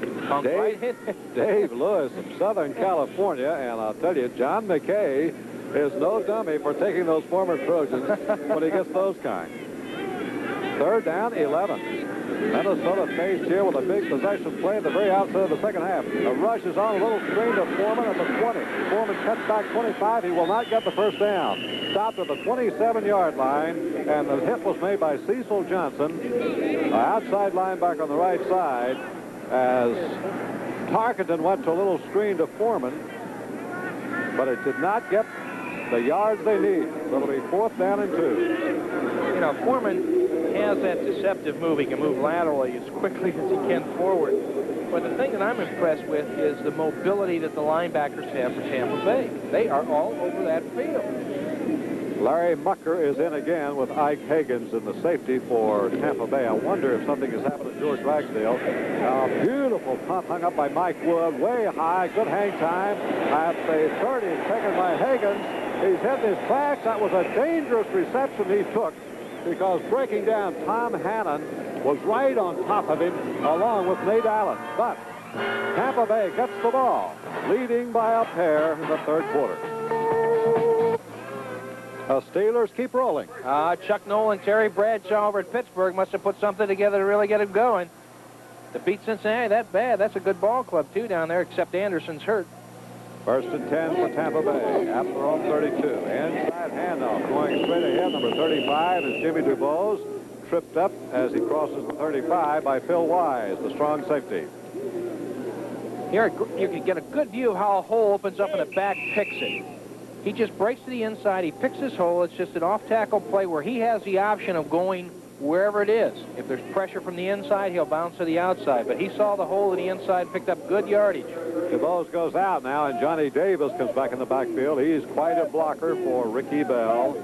Second down at 5. They pick it to Davis. They give it to Bell. Trying for the first down to the left side. Stopped short. Around the 39 by Jeff Seaman again. There's the man, the number 1 draft choice 6 years ago from Stanford. And about as solid a middle linebacker as there is in pro football today. That'll bring up third down and 3 for the young quarterback. I think the question now here in the second half, Tom Matty, is can Tampa Bay generate some kind of an offense here to rest their defense? That's right. You can't go out there and expect to play a full ball game, the defense to play the full game. And with that kind of possession time, you're going to wear these guys down. And here's a big play, and it's going to be DuBose for the first down, but a penalty flag is thrown. DuBose goes to the 42. It looks like it would be enough for a first down. However, the yellow flag is in the air, and it was Jeff Selmon again. Now, the Tampa Bay players are pointing to Minnesota, and for good reason. The Vikings were offsides. That's a break. That's what you need. You got to have those kind of mistakes on the other team to keep that momentum going for you.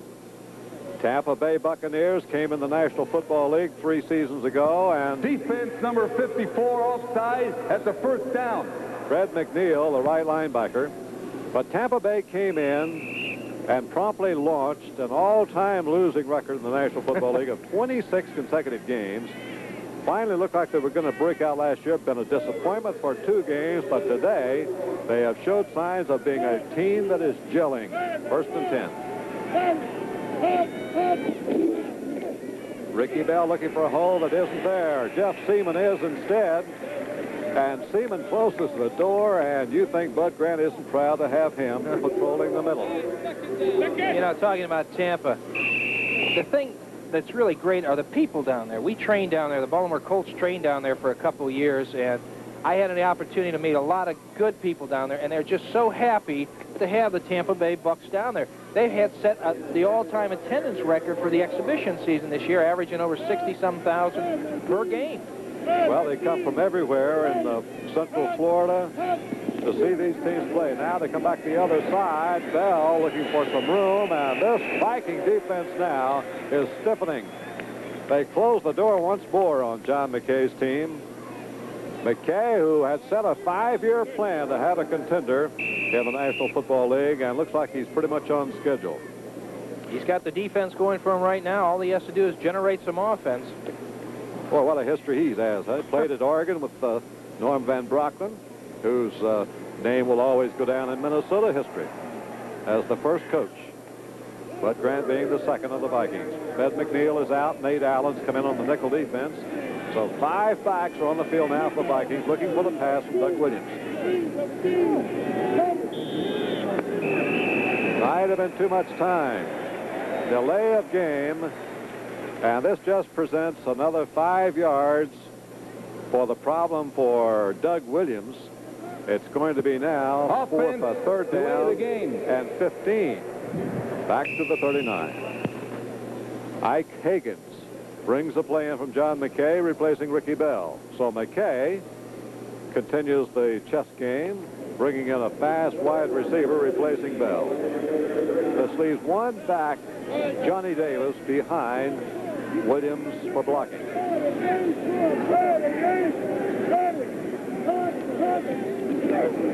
4-man rush. And there's Williams going down the left side to Higgins. He's got it inside the 25-yard line. Sensational grab by Ike Higgins. And did he get it? No. I thought he had it, but he did not hold it. I'm sorry, but looks like he had it to me, I thought he had it from up here, too. It was a perfect throw right down the sideline. Laid it over that outside left shoulder. I'll tell you, Williams can really throw that ball. There he goes. I thought he had it. We were blocked from the angle. I thought he had caught it and fell out of bounds. Well, you can see from that angle that he didn't, but I would have put a bob down on that one that he had held it. Fourth down now, Tampa Bay. Minnesota is held. Vikings will get the ball. That's the first bad kick. Off the foot of Dave Green, goes out of bounds upfield around the 34-yard line. So Minnesota gets pretty good field position after holding Tampa Bay where they did at the 40. And the Vikings take over. They're trailing by just 2 points here in the third period with 9:53 to go in this quarter. Boy, Seattle did it. They pulled a big upset over the Jets. 24-17. That's a final, Jim. Yeah, the Jets had hoped to make it 3-0 for the first time since 1966. And here's another score. Philadelphia ahead of New Orleans, 14-7 in the third quarter, and the Eagles may finally win one. I think so. Listen, Vermeil's one heck of a coach. I did a couple games there. He's had a rebuilding program very similar to what Tampa Bay has done. And I think he's got a good ball club. Fran Tarkenton goes right to work down the left side. A man wide open with shot near the 50. First down for Minnesota. The Vikings, as they like to do, striking through the air. Mike Washington was there for the stop. You know, Tarkenton sets this up. As you can see, he comes right back, fakes the run, rolls back out to the outside, holds that defense, sets up, steps forward, lays that ball out perfectly. It's a beautiful throw. You know, Francis has played this entire game offensively, but they have another young quarterback here who's going to be something in future years in Tommy Kramer. But let's watch Tarkenton. Beautiful fake on the wide end around now. The receiver, Sammy White, and he is tripped up as he crosses the 50. Little trickery by Sir Francis. Yeah, they have the old reverse going around here, that end around bit. But let me tell you, this is great defensive play. Dave Lewis turns it inside. He sure does. He stays out there, sees it develop, yells at reverse, and everybody's coming over, but he makes a great play on that. Now, there was Ron Yeri leading the play from Southern California, and Dave Lewis from Southern California making the stop. Gain on the play is about 5 yards. Second down and 5. They give it in the backfield to Foreman, and he is swarmed over. This is a fired-up defense. Might have been Young.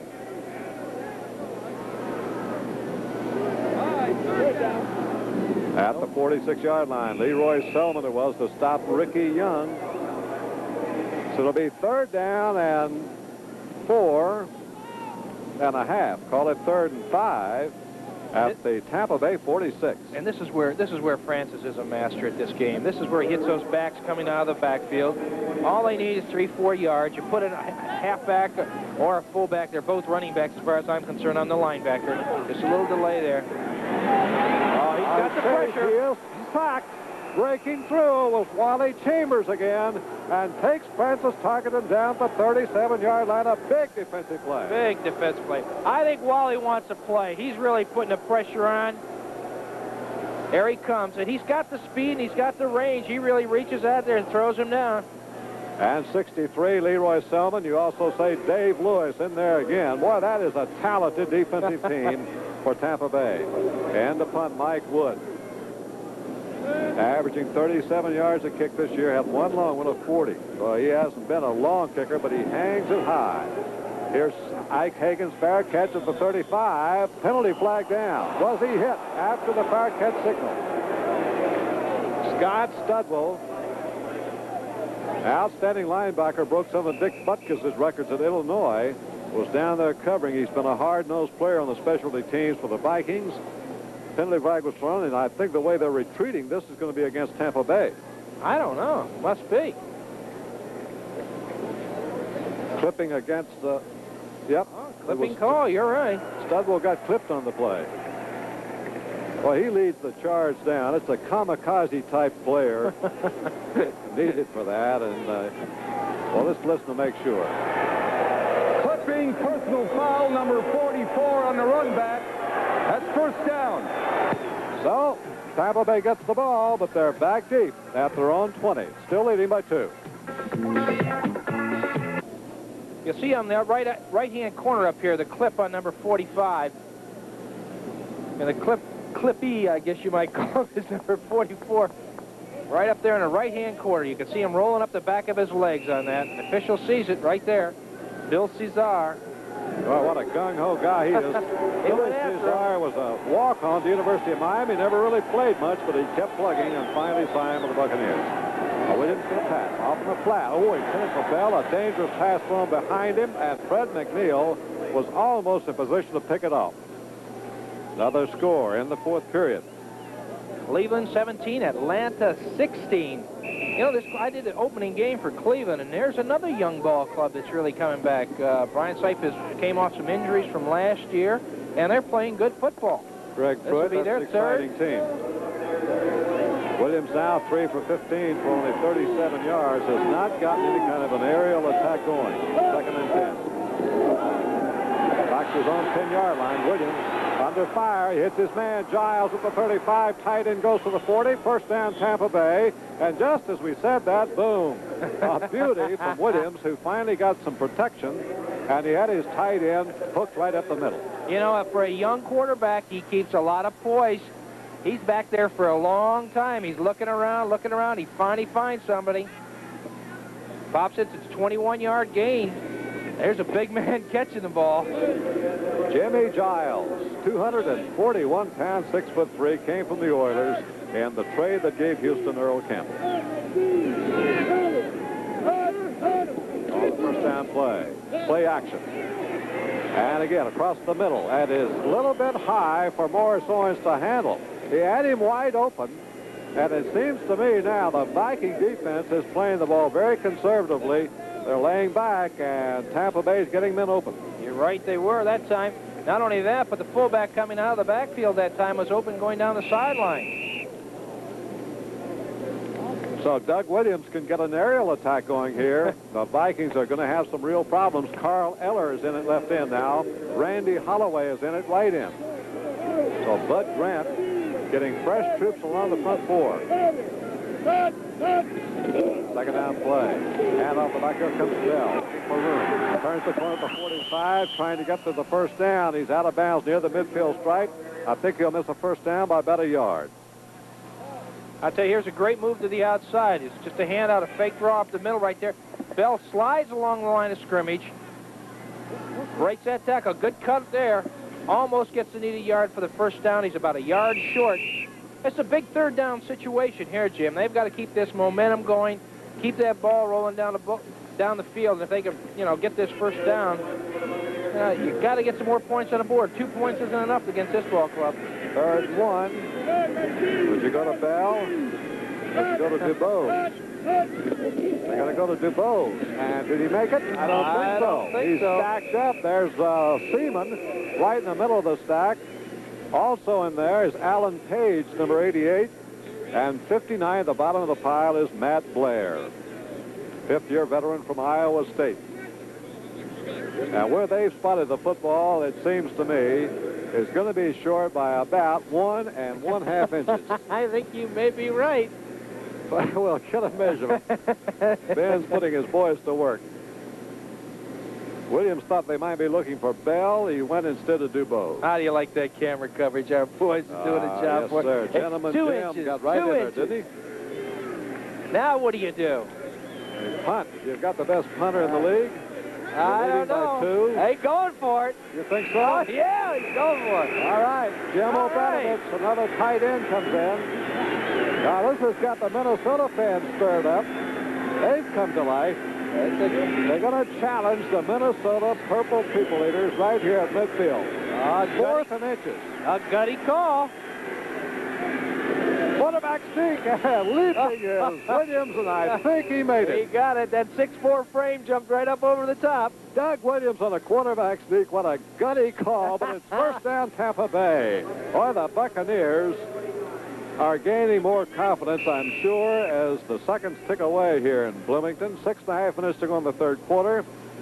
And Minnesota being pushed back slowly. Grudgingly, too. Right. But Tampa Bay has the drive going.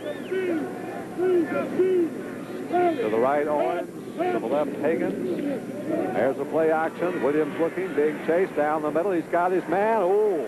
That was dropped by Owens, who was wide open. A penalty flag is thrown at the line of scrimmage. Alan Page putting quite a rush on Mr. Williams, but still he got it there. And Larry Mucker couldn't hold. Now the final score. Kansas City losing to the Giants 26-10. That is the final. Penalty now is going to be walked off against Tampa Bay, and it'll be 10 yards. Be a holding. Offensive holding, number 78. First down. Kurt Schumacher, who was put into left guard. They got him on waivers from the 49ers. But Jeff Winans had to go on injured reserve. Another score.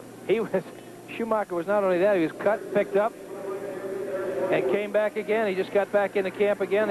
He's starting because of the injury problem that they've had. So the Eagles score now up by 10 points. Hand off to Ricky Bell, trying to cut back, and Bell is stopped short of the 45.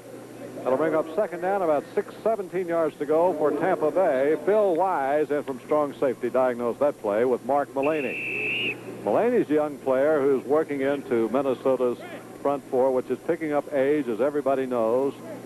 But as Marshall and Eller, Page, build on the years, long come players like Mullaney and Randy Holloway and Duck White. So their names are going to be taking over here in future years.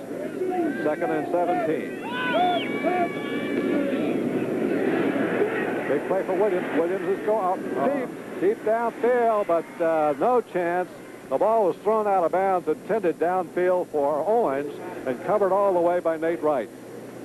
I think he made a smart decision there. It looks like he just threw that ball away. He saw the deep zone coverage by Minnesota, and there was just no way he was going to get that ball down there and make a completion. He threw it out of bounds. You know, we have speaking of the secondary for the Minnesota Vikings, one of the players that's injured for the Vikings right now is my boy Paul Krause. You know, he has 78 interceptions to date, needs one more to tie Tennell for the all-time league in interceptions. And that was a pretty good free agent, huh? Tennell. Third down, long yardage for Tampa Bay. Minnesota looking to hold them here and to get back to football, trailing by 2 points. Going to the third quarter. Williams with time. Penalty flag down. There's a bump downfield, intercepted by Bryant, and dropped. Penalty markers dropped. Back upfield here around the passer, which might indicate holding. Then a collision down the field as Bobby Bryant broke it up, holding again against Tampa Bay. Now Minnesota can refuse this one and force the Buccaneers to punt the ball. That would bring up fourth down. You know, Jim, it's really funny, but Bryant's had 3 opportunities today to have interceptions and missed all 3 of them. Well, what a big one he made the other night against Denver, huh? Sitting in the end zone. He got one that saved at least a field goal, and here's Minnesota giving Tampa Bay another play. They're going to take the penalty. Offensive holding, number 68. Third down. Well, you know, I do the same thing. You know, you take a look at what Williams is doing as far as his receptions go, and he's like 4 for 19. So I might take the chance on letting him throw the ball up. He's not making the completions. He's under a lot of pressure from the Viking defense. Bud Grant, there's Bob Holloway, who's now the defensive coordinator, was a head coach himself. You got a glimpse of him. Scott Studwell has come in for Minnesota. It's third down. Long yards. Go 27 to go. A sweep by Ricky Bell. And Bell has run out of bounds on the 39. So Tampa Bay will now be punting the ball away from back in their own territory. The Minnesota Vikings waiting to get their mitts on the football and trailing by 2 points with just under 5 minutes to go in the third period from Bloomington. This is a game, of course, Minnesota figures it cannot afford to lose. Chicago's already gone 3-0 in this division. That's right. They cannot make mistakes. They've got to have a sustained drive going here. Dave Green. Green gets off a pretty good punt this time. A spile that's kicked away. Oh, gets over the head of Allen's going to be down inside the chin. Beautiful punt play as it turned out for Tampa Bay. And now the Buccaneers wait a second. the ball. That was touched by Minnesota. Kevin Miller touched the ball. He doesn't believe it. But Tampa Bay is going to get the ball at the 5-yard line, and this is going to bring a howl now. Holy from the fans in Bloomington. You can't. We don't have a good angle on this. Muff ball. You can't advance a muff ball. Now Jim, watch. It must have hit him right there on the shoulder. It did.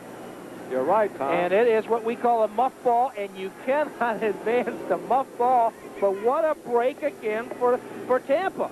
It'll be first down and goal to go. And I don't think the Tampa players realize it, Tom, because they're standing around waiting for the ball to roll dead. But number 44 for the Buccaneers, Billy Cesar. Now, there's the young guy, so eager to play.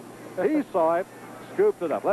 We're going to watch again if we get a chance, but now let's watch Tampa Bay. They got a chance here to open up a lead. Oh, boy. They're up by 2 points with first and goal at the 5. Here's Williams looking at the end zone. He fires in zone. Touchdown. It is caught in there by Morris Owens. Tampa Bay scores in the first play after covering the muff punt. And the Buccaneers have gone up now 15-7. Here's the touchdown pass again. Williams rolling to the right. Waits for that receiver to do his inside move, breaks back to the outside, and it's a perfect throw. Great reception, great throw, and Williams is one happy quarterback right now. Well, that's twice today the Buccaneers have cashed in on mistakes. They've been destroyed in their own right on mistakes and turnovers for 2 weeks, especially last week against Detroit. And here today, they've cashed in. This one, 5 yards in just one play. O'Donoghue now will try. A good snap this time, and he puts it through. So Tampa Bay has gone up now by 9 points over Minnesota. The Vikings will have to score twice. We're late in the third quarter. 16-7. Tampa Bay leads. There's the one play, 4 second pass, and here's O'Donoghue. Neil O'Donoghue, a native of Dublin, All-American soccer player from St. Bernard College in Tennessee, then to Auburn. Into the end zone. Kevin Miller will run it out. 10, 15, 20. Fumble. They battle for the ball at the 20-yard line. Tampa Bay recovers again. The Buccaneers have come up with another loose football, and Tampa Bay now threatening to blow it. Wait a minute. They got a signal Tampa Bay's ball, and I think they have pointed the other way. Oh, boy. That would have really busted this game wide open if they'd have got to capitalize on that mistake. Well, let's take a look. I think the official first pointed the other way, but then Fred McNeil had the ball.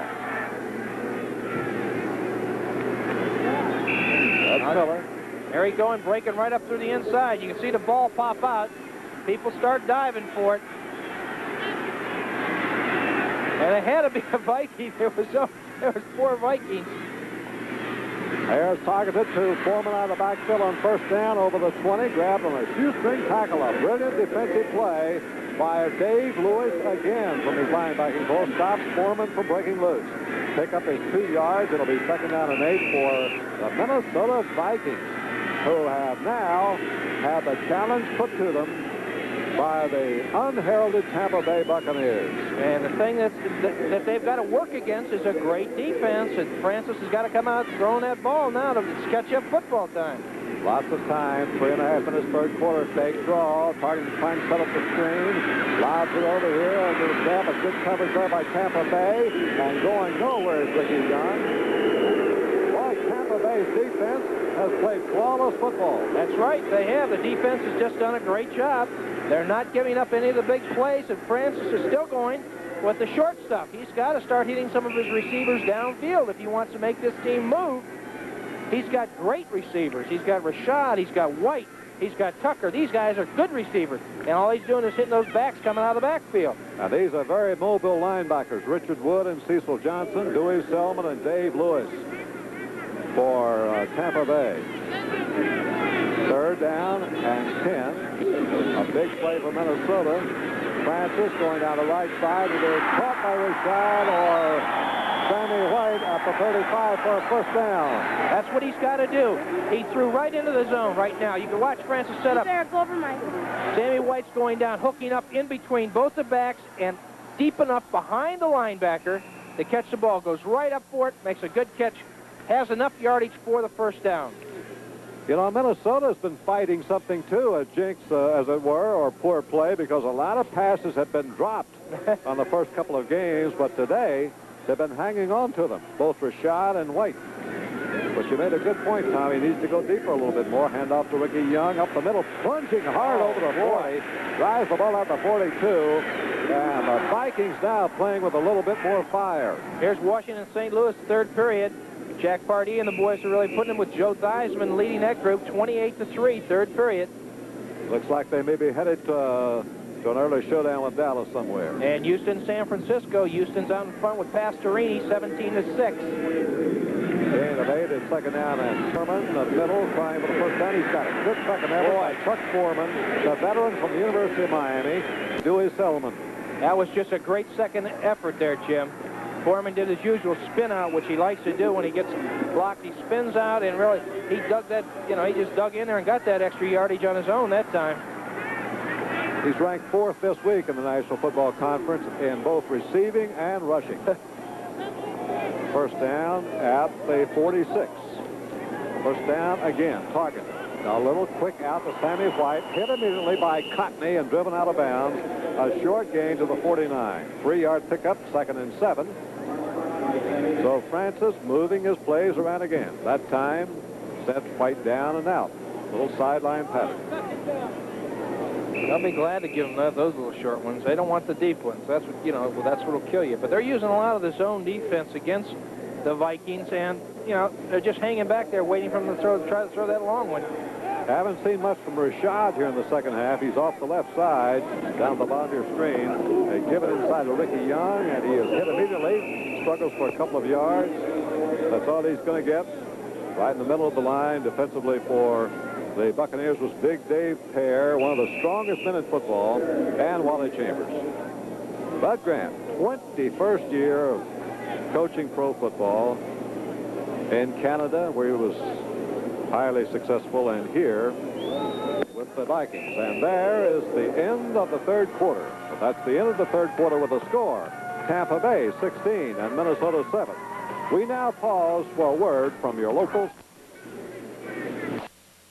Well, the man who played under Paul on a similar type program here since 1973 against Central Division teams, Tom Matty. Bud Grant's teams are 26-5. I'll tell you, he's some kind of a coach. Well, right now, his team facing an uphill struggle. Well, the thing about it is the statistics are so one-sided for the Vikings. They've got 13 first downs to Tampa's 8. But yet the Vikings have not scored while Tampa's capitalized on the mistakes that the Vikings have made. Possession play for Tarkenton, and he's down the middle, and he hits his man, tight end Bob Tucker, for a first down inside the 40. Richard Wood on the stop, but a first down for Tarkenton, who very meticulously rolled out and picked out his open man. You could see Tarkenton rolling to the right here, but the thing about it is Tucker's a veteran player. He knows this is his zone defense. He hooks up right in the middle of the zone. You could see players coming from both sides, and it's just smart football. Well, how those two used to team up with the New York Giants long before Tucker ever put on a purple uniform here at Minnesota. First down over the Vikings, who are driving. Here's a fake reverse. Tarkenton, and he is sacked behind the line. A great rush put on by Pear. Dave Pear broke through to sack Tarkenton, the second sack today. Here you can watch him come in. This guy's got 4.7 speed. And boom, there's a flag on the play also, so let's see what happened there. Pear is just quick and big and strong. Well, now, this penalty is against Tampa Bay. It's going to be a big fortunate break for Minnesota. And the signal is against Tampa Bay. What a break for them, because Tarkenton had lost about 11 or 12 yards on the play, and instead, they're going to wind up with a 5-yard penalty against Tampa Bay. Yeah. Defense. Illegal contact, number 43, that's a first down. 43, you're not allowed to hit in the helmet, remember? Remember the old helmet slap? That's right. Is that what it is? That's right. Illegal hit? Can't do that anymore. Legal contact, first down, ball's at the 30-yard line. Up the middle, Foreman runs into a stack of players. Nope, wasn't Foreman, was Ricky Young. Dallas, Los Angeles, a great game. This could be, something that we might see in the Super Bowl. These two teams going at each other here. Yep, but Rams defense has been something. And now they'll see if they can hold Mr. Dorsett and Roger Staubach and company. Coming up next, for most of you, you'll see most of that game. So we'll be joining that game in progress. Dallas and the Rams, who already lead 7-0. Here we go. Second down, inside the 30-yard line. They hand it off to Foreman. Tracks off right tackle for a short gain. This is a tough defense against the run. Here's the final here. Cleveland's come on top again. That's their third, 24-16 over Atlanta. And Atlanta's a good defensive ball club. They don't give up that many points. So Cleveland really must have done a good job today. Minnesota in the fourth period. 13 minutes and 15 seconds to go. Tampa Bay leads 16-7. One of the things that you really look at is third down conversions. Tarkenton has 7 out of 13 third down conversions, while Tampa only has 2 out of 10 third down conversions. 3rd and 7 right here.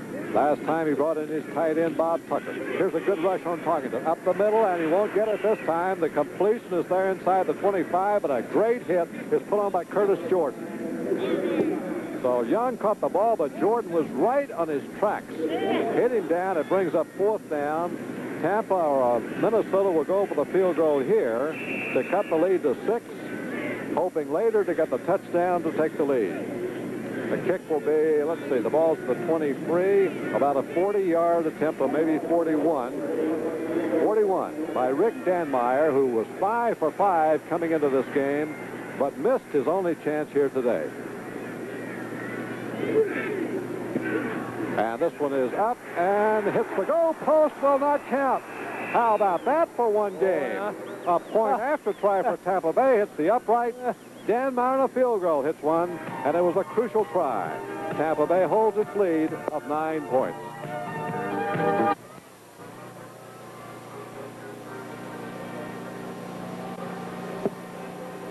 More live coverage coming on Sports Spectacular next Saturday from the Trenton 150. It looks like it could be a matchup of Al Unser and Mario Andretti in that one. And then, Tom, the Ruffian live from Belmont Park. Two great events to be able to see on Sports Spectacular. I expect last year's winner, cum laude laureate, to be in the Ruffian. That's next Saturday on Sports Spectacular. Tampa Bay is held under the rules. The ball comes back to the line of scrimmage on the field goal miss. So up there at the 23, first and 10. And off the backfield goes to DuBose. Jimmy DuBose, who's played a great deal today. And over the 26 he goes. Oakland coming out of that slump that they've had at the beginning of the year here. Green Bay is losing 21-3. Green Bay was 2-0. So, you know, they're still right in contention with this division, in the black and blue division, they call it. Well, the Bears have already won today, beating Detroit. Green Bay, that could be their first loss. So Chicago will be all alone at the top of the Central Division. A good look at Doug Williams. Second down and 7. Given the backfield. Breaking through Ricky Bell. Almost broke it. Got a first down at the 34-yard line. Ricky Bell taken over Tony Dorsett by his old coach John McKay. This is just good running coming across a trap play. Breaks back to the inside. Sees the flow of traffic going one way. Picks the hole very well. Gets the first down. Jeff Seaman and Tom Hannon, you see, teaming for the stop. Bell isn't having the greatest day running, but he's hammering away in there. He's got about 15 carries for 48 yards right now, while DuBose has 7 for 20. Last week he had almost 100 yards rushing. Deep hand off the backfield to DuBose. Good blocking up front. DuBose is over the 40 before he's finally collared. Hit first, it looked like, by Fred McNeil and then Matt Blair, the two outside linebackers for Minnesota. But the gain is almost 9 yards up to the 42-yard line. It'll be second down and 1 to go. And Minnesota's defense spending more time on the field here in the second half. And Tampa Bay now showing a little bit more offensive spark. They sure are. What they're doing is they're starting out as sweeps, and the backs are cutting back against the grain. And the flow of action by the defensive lineman for Minnesota Vikings is opening that hole to the inside, and the backs taking advantage of it. And off to Bell out of tailback. Goes for the first down. He's close. Ricky Bell stacked up around the 44. A lot of purple shirts in on the play. For 88, Alan Page. In his 12th season from Notre Dame. Number 54, Fred McNeil. Both first-round draft choices. 12 first-round draft choices playing for this team, 7 of them on this defensive unit. I'm going to say he's missed it by 2 inches this time. Let's see what happens. Let's see. I think it's a tie, Tom. Selmon will get us the shot. Oh, he got it. Well, he got it a long first down. First down at the 44. Tampa Bay. Every first down they can chalk up is like money in the bank. With 10 minutes to go in the game, they lead 16-7. What a win this could be for the Buccaneers, huh? Against the team that's dominated this division for the last decade. Wide to left. I'll tell you, the people back in Tampa have got to be happy about this. Well, they'd be dancing in Ybor City tonight, wouldn't they? DuBose cutting back, 45. DuBose to the 49. Again, this looks like Southern California playing now, the way they're running the football. That's right. They're going against the grain again. You can watch on the action of the back right here. He starts to the outside. He sees the flow of the linebackers going to the outside, and he cuts back against the grain. And you can usually break some arm tackles with that. What they're doing, Tom, is they're getting the good first down play. The last couple of series, The Buccaneers have picked up 6-7 yards on first down, just as they did here at 2nd down and 4. That gives Williams a lot of working margin. Oh, great defense breaking through Page. The great veteran Alan Page saw the play, and you can go to the well only so often. And that time he was there by the time Ricky Bell got the football. And he nailed him right in the backfield for a loss. He almost had the ball, too. He's got the quickness. He does have the quickness. The defensive line for the Vikings isn't that big. You take a look right down the line, except, Mulaney is a big kid. But he's only 6'6", 242. But all these guys are between 240 to 250. Look at Marshall. He's been around the league for how many years now? Long time, Tom.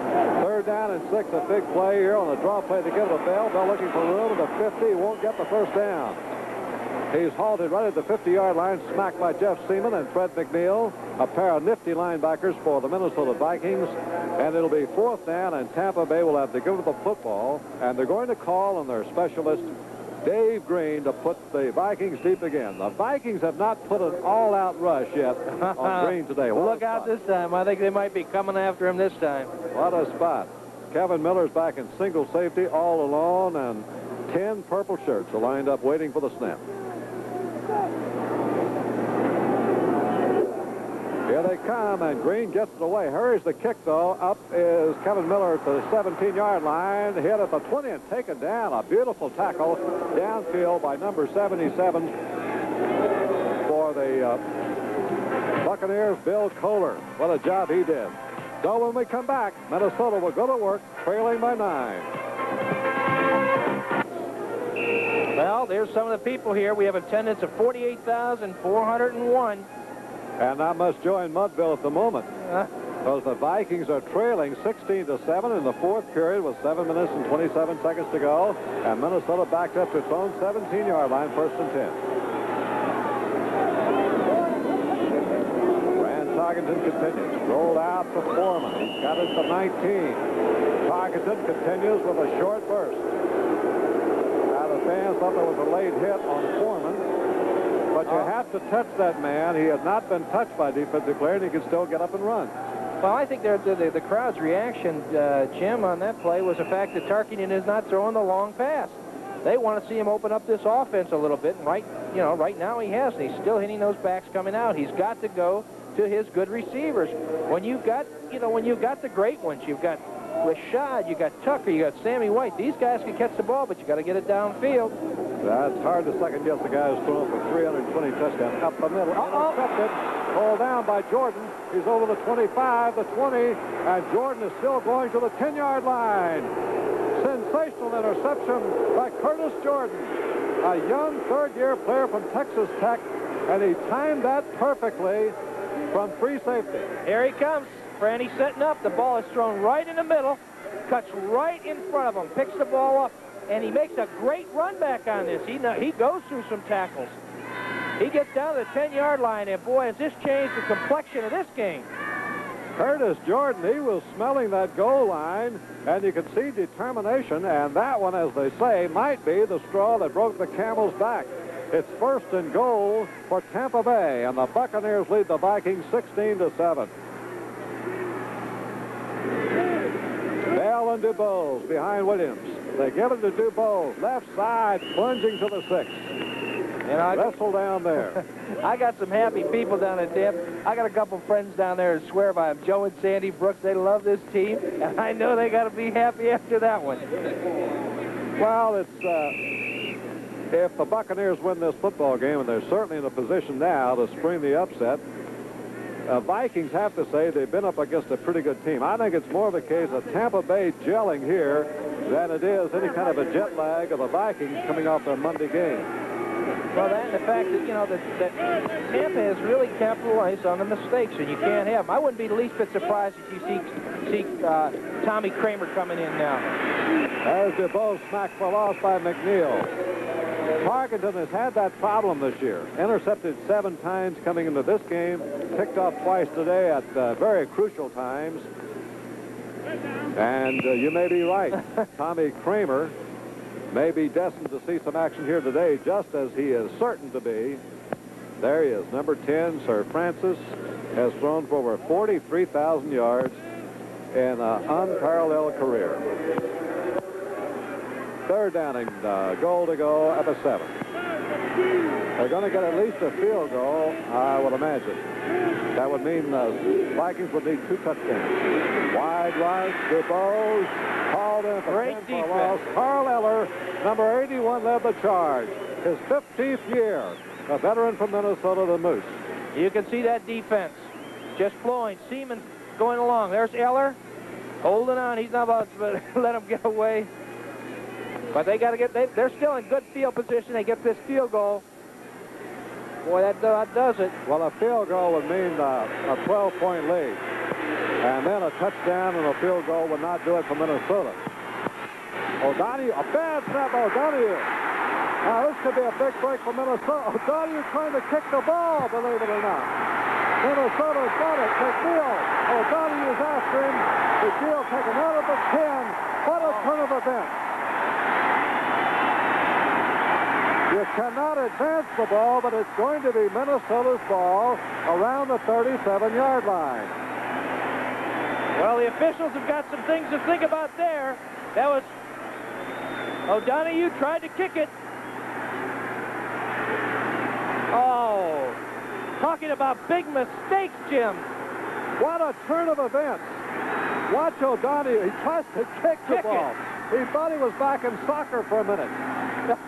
I don't know what he was thinking, but in a situation like that, fall on the ball. And now they're saying that he did no one did advance the ball. It was a loose ball and finally covered at the 10.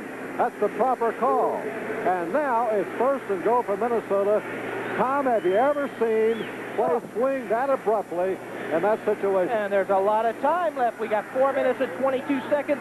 If they could capitalize on this mistake, we got another ball game right here, right now. An incredible turn of events here. Tampa Bay, the decided underdog, in a position perhaps to put the game on ice. Minnesota, and one fell swoop on a bad snap from center, now threatening to get right back in the game. First and goal at the 10. Francis Tarkenton looking. Tarkenton the left flat. It is not good. Incomplete. Thrown short and low. Intended over there for the running back, Ricky Young. Tommy Kramer's beginning to warm up for Minnesota. Second and goal for the Vikings. Franny should have let that ball go sooner. Foreman was out in that flat wide open. All he had to do was lead him to the corner, and he waited too long to throw the ball. And I think if they don't capitalize on this, I think there's no question about it. I think that Kramer's going to be coming in at quarterback. He's warming up on the sideline right now. He's a young quarterback. You know, it's just that this guy's been the greatest. Every record. You take a look right down the line. Franny set them all. What a spot for Sir Francis. Rushes on, and there's Selmon. Leroy Selmon's going to sack Tarkenton. Takes him down the 25-yard line. What a big defensive play by that big Outland Trophy winner from Oklahoma. Here they come again. Look at that big man. Here's the pressure that you got. You know, you can't do anything about this. Franny has no place to go. Leroy Selmon beating Steve Riley again at left tackle. Collars Tarkenton, and now it's third down and goal to go. You can hear the 24. chants. You can hear the chants in the stands, Jim. We want Kramer. Well, in that case, you cannot fault Tarkenton. No way can you fault him on that. Wide to the left side.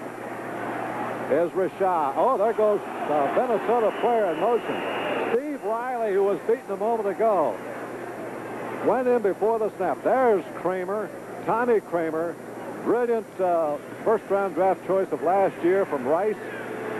Led the total offensive passing of the NCAA as a senior at Rice University. Riley now is going out of the ball game. He's been replaced at left tackle. And Charlie Goodrum will go over to replace him, and Dennis Fuller comes in at left guard. You think, though, Jim, take a look at what Tampa has done right here. The Bucs have just come back defensively again. They have really, you know, they're doing a fantastic job. They've sacked Tarkenton now for 4 times for 43 yards. And Leroy's got him 3 times himself for 26. Unbelievable. Tarkenton with he suddenly hit. Incomplete pass. hit from behind. In there was Cecil Johnson putting on pressure. I don't know who got him, but Tarkenton was arm was hit just as he started the forward motion. It'll be 4th and goal from the 29. Let's watch. Here it is. You can see it right now. Tarkenton setting up. Again, the pressure by Tampa. He steps up into the pocket, but just as he steps up in there to throw the ball, who's there but Leroy? You better believe it. Leroy Selmon. He may be a player you'll never forget. Never. I'll tell you, he has impressed me today. It's the first chance I've had to do the Bucs. And I'll tell you, I'm excited about this team. They're going to be around for a while. 47-yard try by Danmar. He hits it good. It's through there. Danmar's longest of the season in his career. 47 yards. Minnesota still got a chance with 3:40 to go. Tampa's lead cut to 6. Sears National Automotive Values. Only $99 to $119 gets you not 1, not 2, not 3, but 4 new 4-ply tires for most subcompacts to full-size cars. $99 to $119. Now on sale, the Sears 36 battery. Loaded with starting power and it's maintenance-free. At only $27.99 with trade-in, you save $7 on Sears 36 battery. At Sears. 3, unidentified. Tampa Bay looking for the onside kick. Their lead has been cut to 6 points here in a bizarre turn of events. But kicking it away. And back at the end zone, Higgins will down it there for the touchback. Tampa Bay will come out to the 20. The clock shows 3 minutes and 33 seconds to go. The Buccaneers realize they have a dream here, a possible sensational upset in the making. But it's now been put on different terms. Minnesota's back within 6, and a touchdown could turn the tables. Here's where the pressure on the young quarterback really gets, really gets down to the nitty-gritty. Can this kid do it? Can he do it? He's got 2 good running backs in the backfield. The offensive line has been doing a good job, but he's got to get a couple of first downs, Jim. Why, look at that Minnesota defense. Are they expecting to run? 9 players up there almost at the line of scrimmage. And they give him the backfield to DuBose, and DuBose will get very little. Maybe a yard. He is stopped by Matt Blair. Checking other scores. San Francisco coming back over Houston, 19-17. That's the 4th quarter. That should be near the end of the ball game. That's quite an upset. Philadelphia. Yep, they're leading, going for a victory here over New Orleans today down the Superdome, 24-17. That's also in the 4th period. And here in the 4th period at Bloomington, we got a game. Hey, have we ever? 6-point lead. Minnesota now smelling a possibility to pull it back. DuBose, middle, couple, that's it. It'll bring up 3rd down and about 7 yards to go for Tampa Bay. The Vikings now fired high, and this crowd has come to life. Over 48,000 fans, a sellout crowd here today. Doug Sutherland made the stop. Crucial play. Got to come up with a first down. They got to do it right here. Would you put the ball in the air here, Tom Manning? I'd have Mr. Williams rolling out or something. Let him get out there, have that option of running or throwing it. Put some pressure on the defense. 3rd down and 7. They're going to go to Ricky Bell. Bell will be stopped short of the first down. It'll bring up 4th down with 2 minutes to go. That's going to be the situation. And what a setting for Sir Francis, if indeed it's going to be Tarkenton. It might well be Tommy Kramer. But that chapter of this story is to be written a little later. The decision will be made by that man in the center with the baseball cap. Bud Grant, he's showing a little emotion right now. 2 minutes and 5 seconds to go. We'll get the 2-minute warning, which will stop play. Minnesota will have the ball with ample time, but they need a touchdown. A field goal won't do it. That's right. They've got to have the 6 points and the conversion. They've got one. They blocked Tampa's conversion. All caused by a bad snap from center, Tom. Gee. Wouldn't that be an irony? A game decided by a snap from center. Dave Green This is where this guy has really got to come up with a big kick right now. They got 10 men up there again. You know they're going to come after it. They keep the pressure on this kid. Snap, very important here, too. Good one. Here's Green. He gets off the kick. Going for the sidelines, away from Miller, out of bounds on the 44. Good field position for Minnesota. The Vikings will have 57 yards to go to take the lead. Kramer's on the field. Listen to the crowd.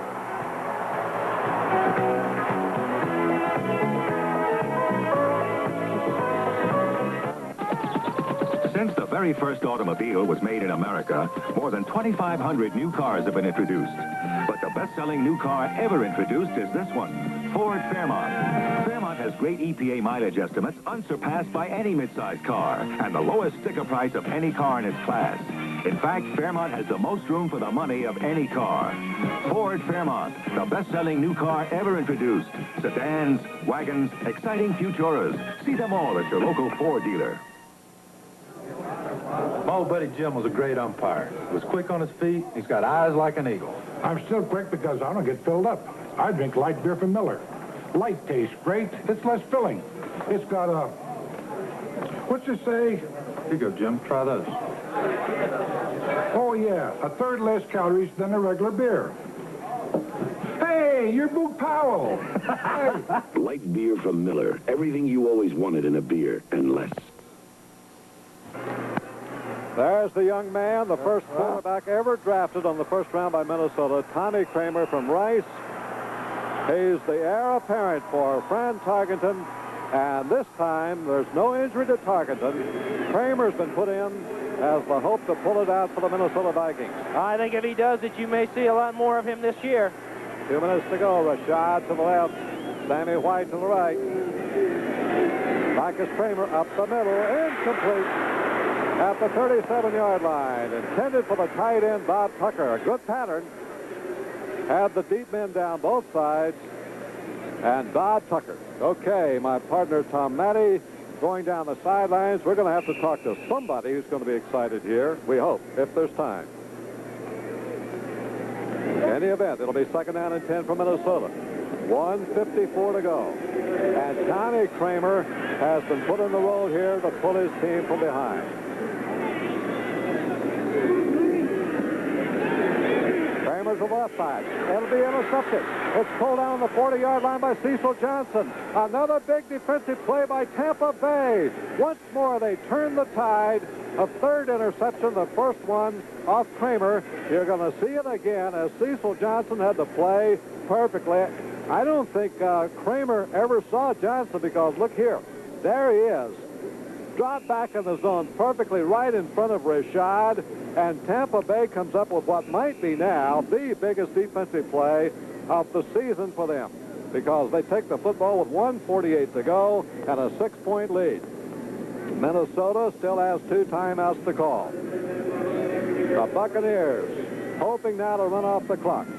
Young Doug Williams, back in the starting role, has played the entire game today for Tampa Bay. Gives it to DuBose, who's wrapped up immediately by Matt Blair. So Blair put him down. The Vikings call timeout. That play took the barest minimum. Now 1:44 to go. So the Vikings now looking for a break. They're now in desperate position, trailing by 6 to lowly Tampa Bay, and time running out. Minnesota can kill the clock. Unbelievably, they'll get some time if they can hold Tampa Bay for one last desperate chance. But the Buccaneers are now on the threshold of pulling off their biggest victory since entering the National Football League. 2nd down 11.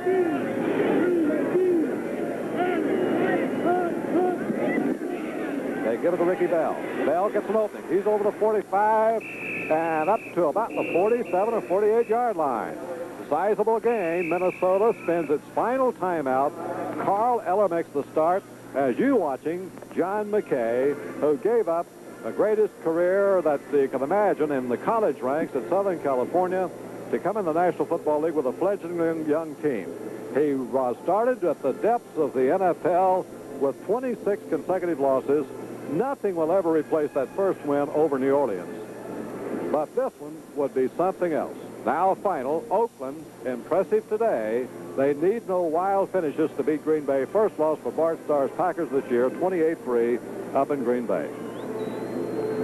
Earlier, you know, Chicago won, beating Detroit, so the Bears are on top of the Central Division. But this young team, which had been cast at the bottom by all the experts, has hopes now of holding on to upset the kingpin of the black and blue, the Minnesota Vikings. It's 16-10 with 1:37 to go. And as we mentioned, that's ample time, so this is a very big play. This is it for Minnesota. They have no timeout left. 3rd down and 4 yards to go.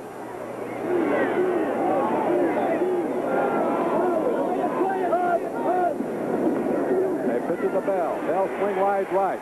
He turns the corner, but will not get much. Out of bounds, stops the clock, which is in Minnesota's favor. And it'll bring up 4th down and a punting play.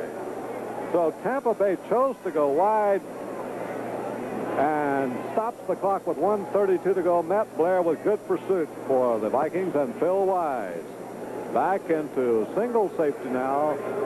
Retreats Kevin Miller. And Tampa Bay once more will send number 5, or number 4 rather, Dave Green back in punt formation. You can bet they're coming. Here they come. Green gets off the kick. A pretty good one. Miller has one to run at the 20. Up the sidelines and out of bounds on the 22 with 1 minute and 24 seconds to go. That's what he's saving now, and we're expecting to see young Tommy Kramer come back in. Fran Tarkenton, who played most of this game, was intercepted again today at crucial times, and Tommy Kramer, who replaced him, had one picked off himself. But now he gets one last chance. 1:24 to go, and no timeouts to call. Robert Miller's in the backfield with Ricky Young, and no Chuck Foreman. But Foreman, of course, is the expert on the short pass, and what the Vikings need is something long. It is Kramer. Kramer on 1st down, dumps it off short. And here comes Ricky Young getting out of bounds. That kills the clock with 1:18 to go. The pickup will be less than enough for 1st down. Mark Hartney make the stop. Kramer wants to go deep. Now, Tom Matty's down the side. He wanted to go deep, Tom. He sure did, Jim. He dumped it off. He sure did. This is a real fired-up defensive team out here, and I know the Vikings have that confidence also. And, you know, when a young quarterback like this comes in off the bench, you know, that just fires your team up. Now, the thing that Tampa has got to do is stop that deep pass.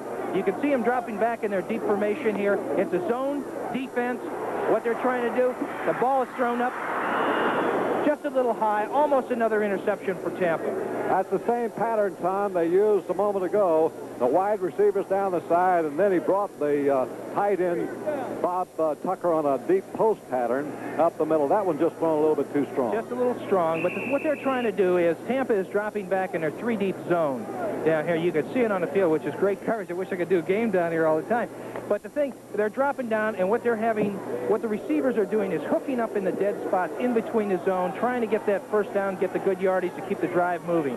Okay, both wide receivers double covered. And here's a chase on for Tommy. He's caught downfield, and it's incomplete, almost intercepted, as Kramer came close to being sacked back there by Leroy Selmon and Randy Crowder.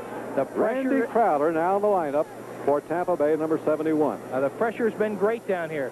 These guys are big. They've got the mobility. They're keeping the pressure on the young quarterback. The thing that they've got to do is get those receivers open if they want to keep this a sustained drive going. This is it, Tom. 4th down. Ain't got too many more opportunities. They got 1:06 left. They got to pick up at least 3 yards here, or it's history. Look for the short pass to that back coming out of the backfield just to get the 1st down. There it is, and he has hit his man. I don't know if he got it. 1st down. I don't think he got it. You're down there closer, Tom. What's I don't know. Like? I don't think he has it. Ricky Young was hit immediately. He didn't get it. This is going to be the ball game, and Tampa Bay is going to get its biggest upset. I don't think he has it. I'm right here on the markers. It is close, but I don't think it's there. Well, let's be sure. Here's the look. Big measurement. I'm guessing he missed it by 4 or 5 inches. He sure did. It is 1st down, Tampa Bay. Tampa Bay takes over. That's going to be it. barring a fumble, 56 seconds to go. I can't believe he didn't get that yardage. Boy, he had to get it. This Tampa Bay defense, we can't say enough about it, Tom Matty. I'll tell you. You're down there. How's it look to you from Jim, there? I'll tell you, there's a demoralized Viking team, but I'll tell you, don't ever count these guys out. It's a long season. But the thing is this is a young team, the Tampa Bay Buccaneers. And the people in Florida got to be awful proud of this team because they've really hung in there. Remember, too, they're going to have another meeting here in about 2 or 3 weeks down in Tampa. That's right. I think there might be some retribution, but, boy, today they've really played well. You can see everybody on the line of scrimmage right now. They're really coming after him. Yep, Doug Williams just drops on the ball. Now Minnesota's helpless. Their hands are tied. No timeout to call. They've used all here in the second half, and Tampa Bay now can smell victory. It's a matter of time now, 43 seconds and counting. No question about it, and I think that the players, the coaching staff, and the management should be very proud of this team. They've done a great job, and especially you've got to give all that credit to the defense. That's where it's due today. I'll tell you, the offense, is just not sustained any big drives. They've hung in there. They've capitalized on the mistakes that the Vikings have made today, and it's sort of a reverse role today. It's usually that the Tampa Buccaneers are the guys that are making all the mistakes, and today, the Vikings are doing it. That they are. This is just going to be a formality here, and that will be it. 10 seconds and counting. You see the time going. The Tampa Bay Buccaneers have shocked the Minnesota Vikings, pulling off the biggest upset in the history of the Buccaneers franchise. There's the final gun, and you can put it down in the history books now. Tampa Bay has defeated Minnesota by 16-10 in Bloomington, and unheard of probability coming into this game, but that is it. So I know for Tom Matty and yours truly, Jim Thacker, it's been quite an afternoon of thrills and excitement furnished by both teams, but mainly by Tampa Bay. Well, stay tuned as the NFL Today continues after this word from your local station.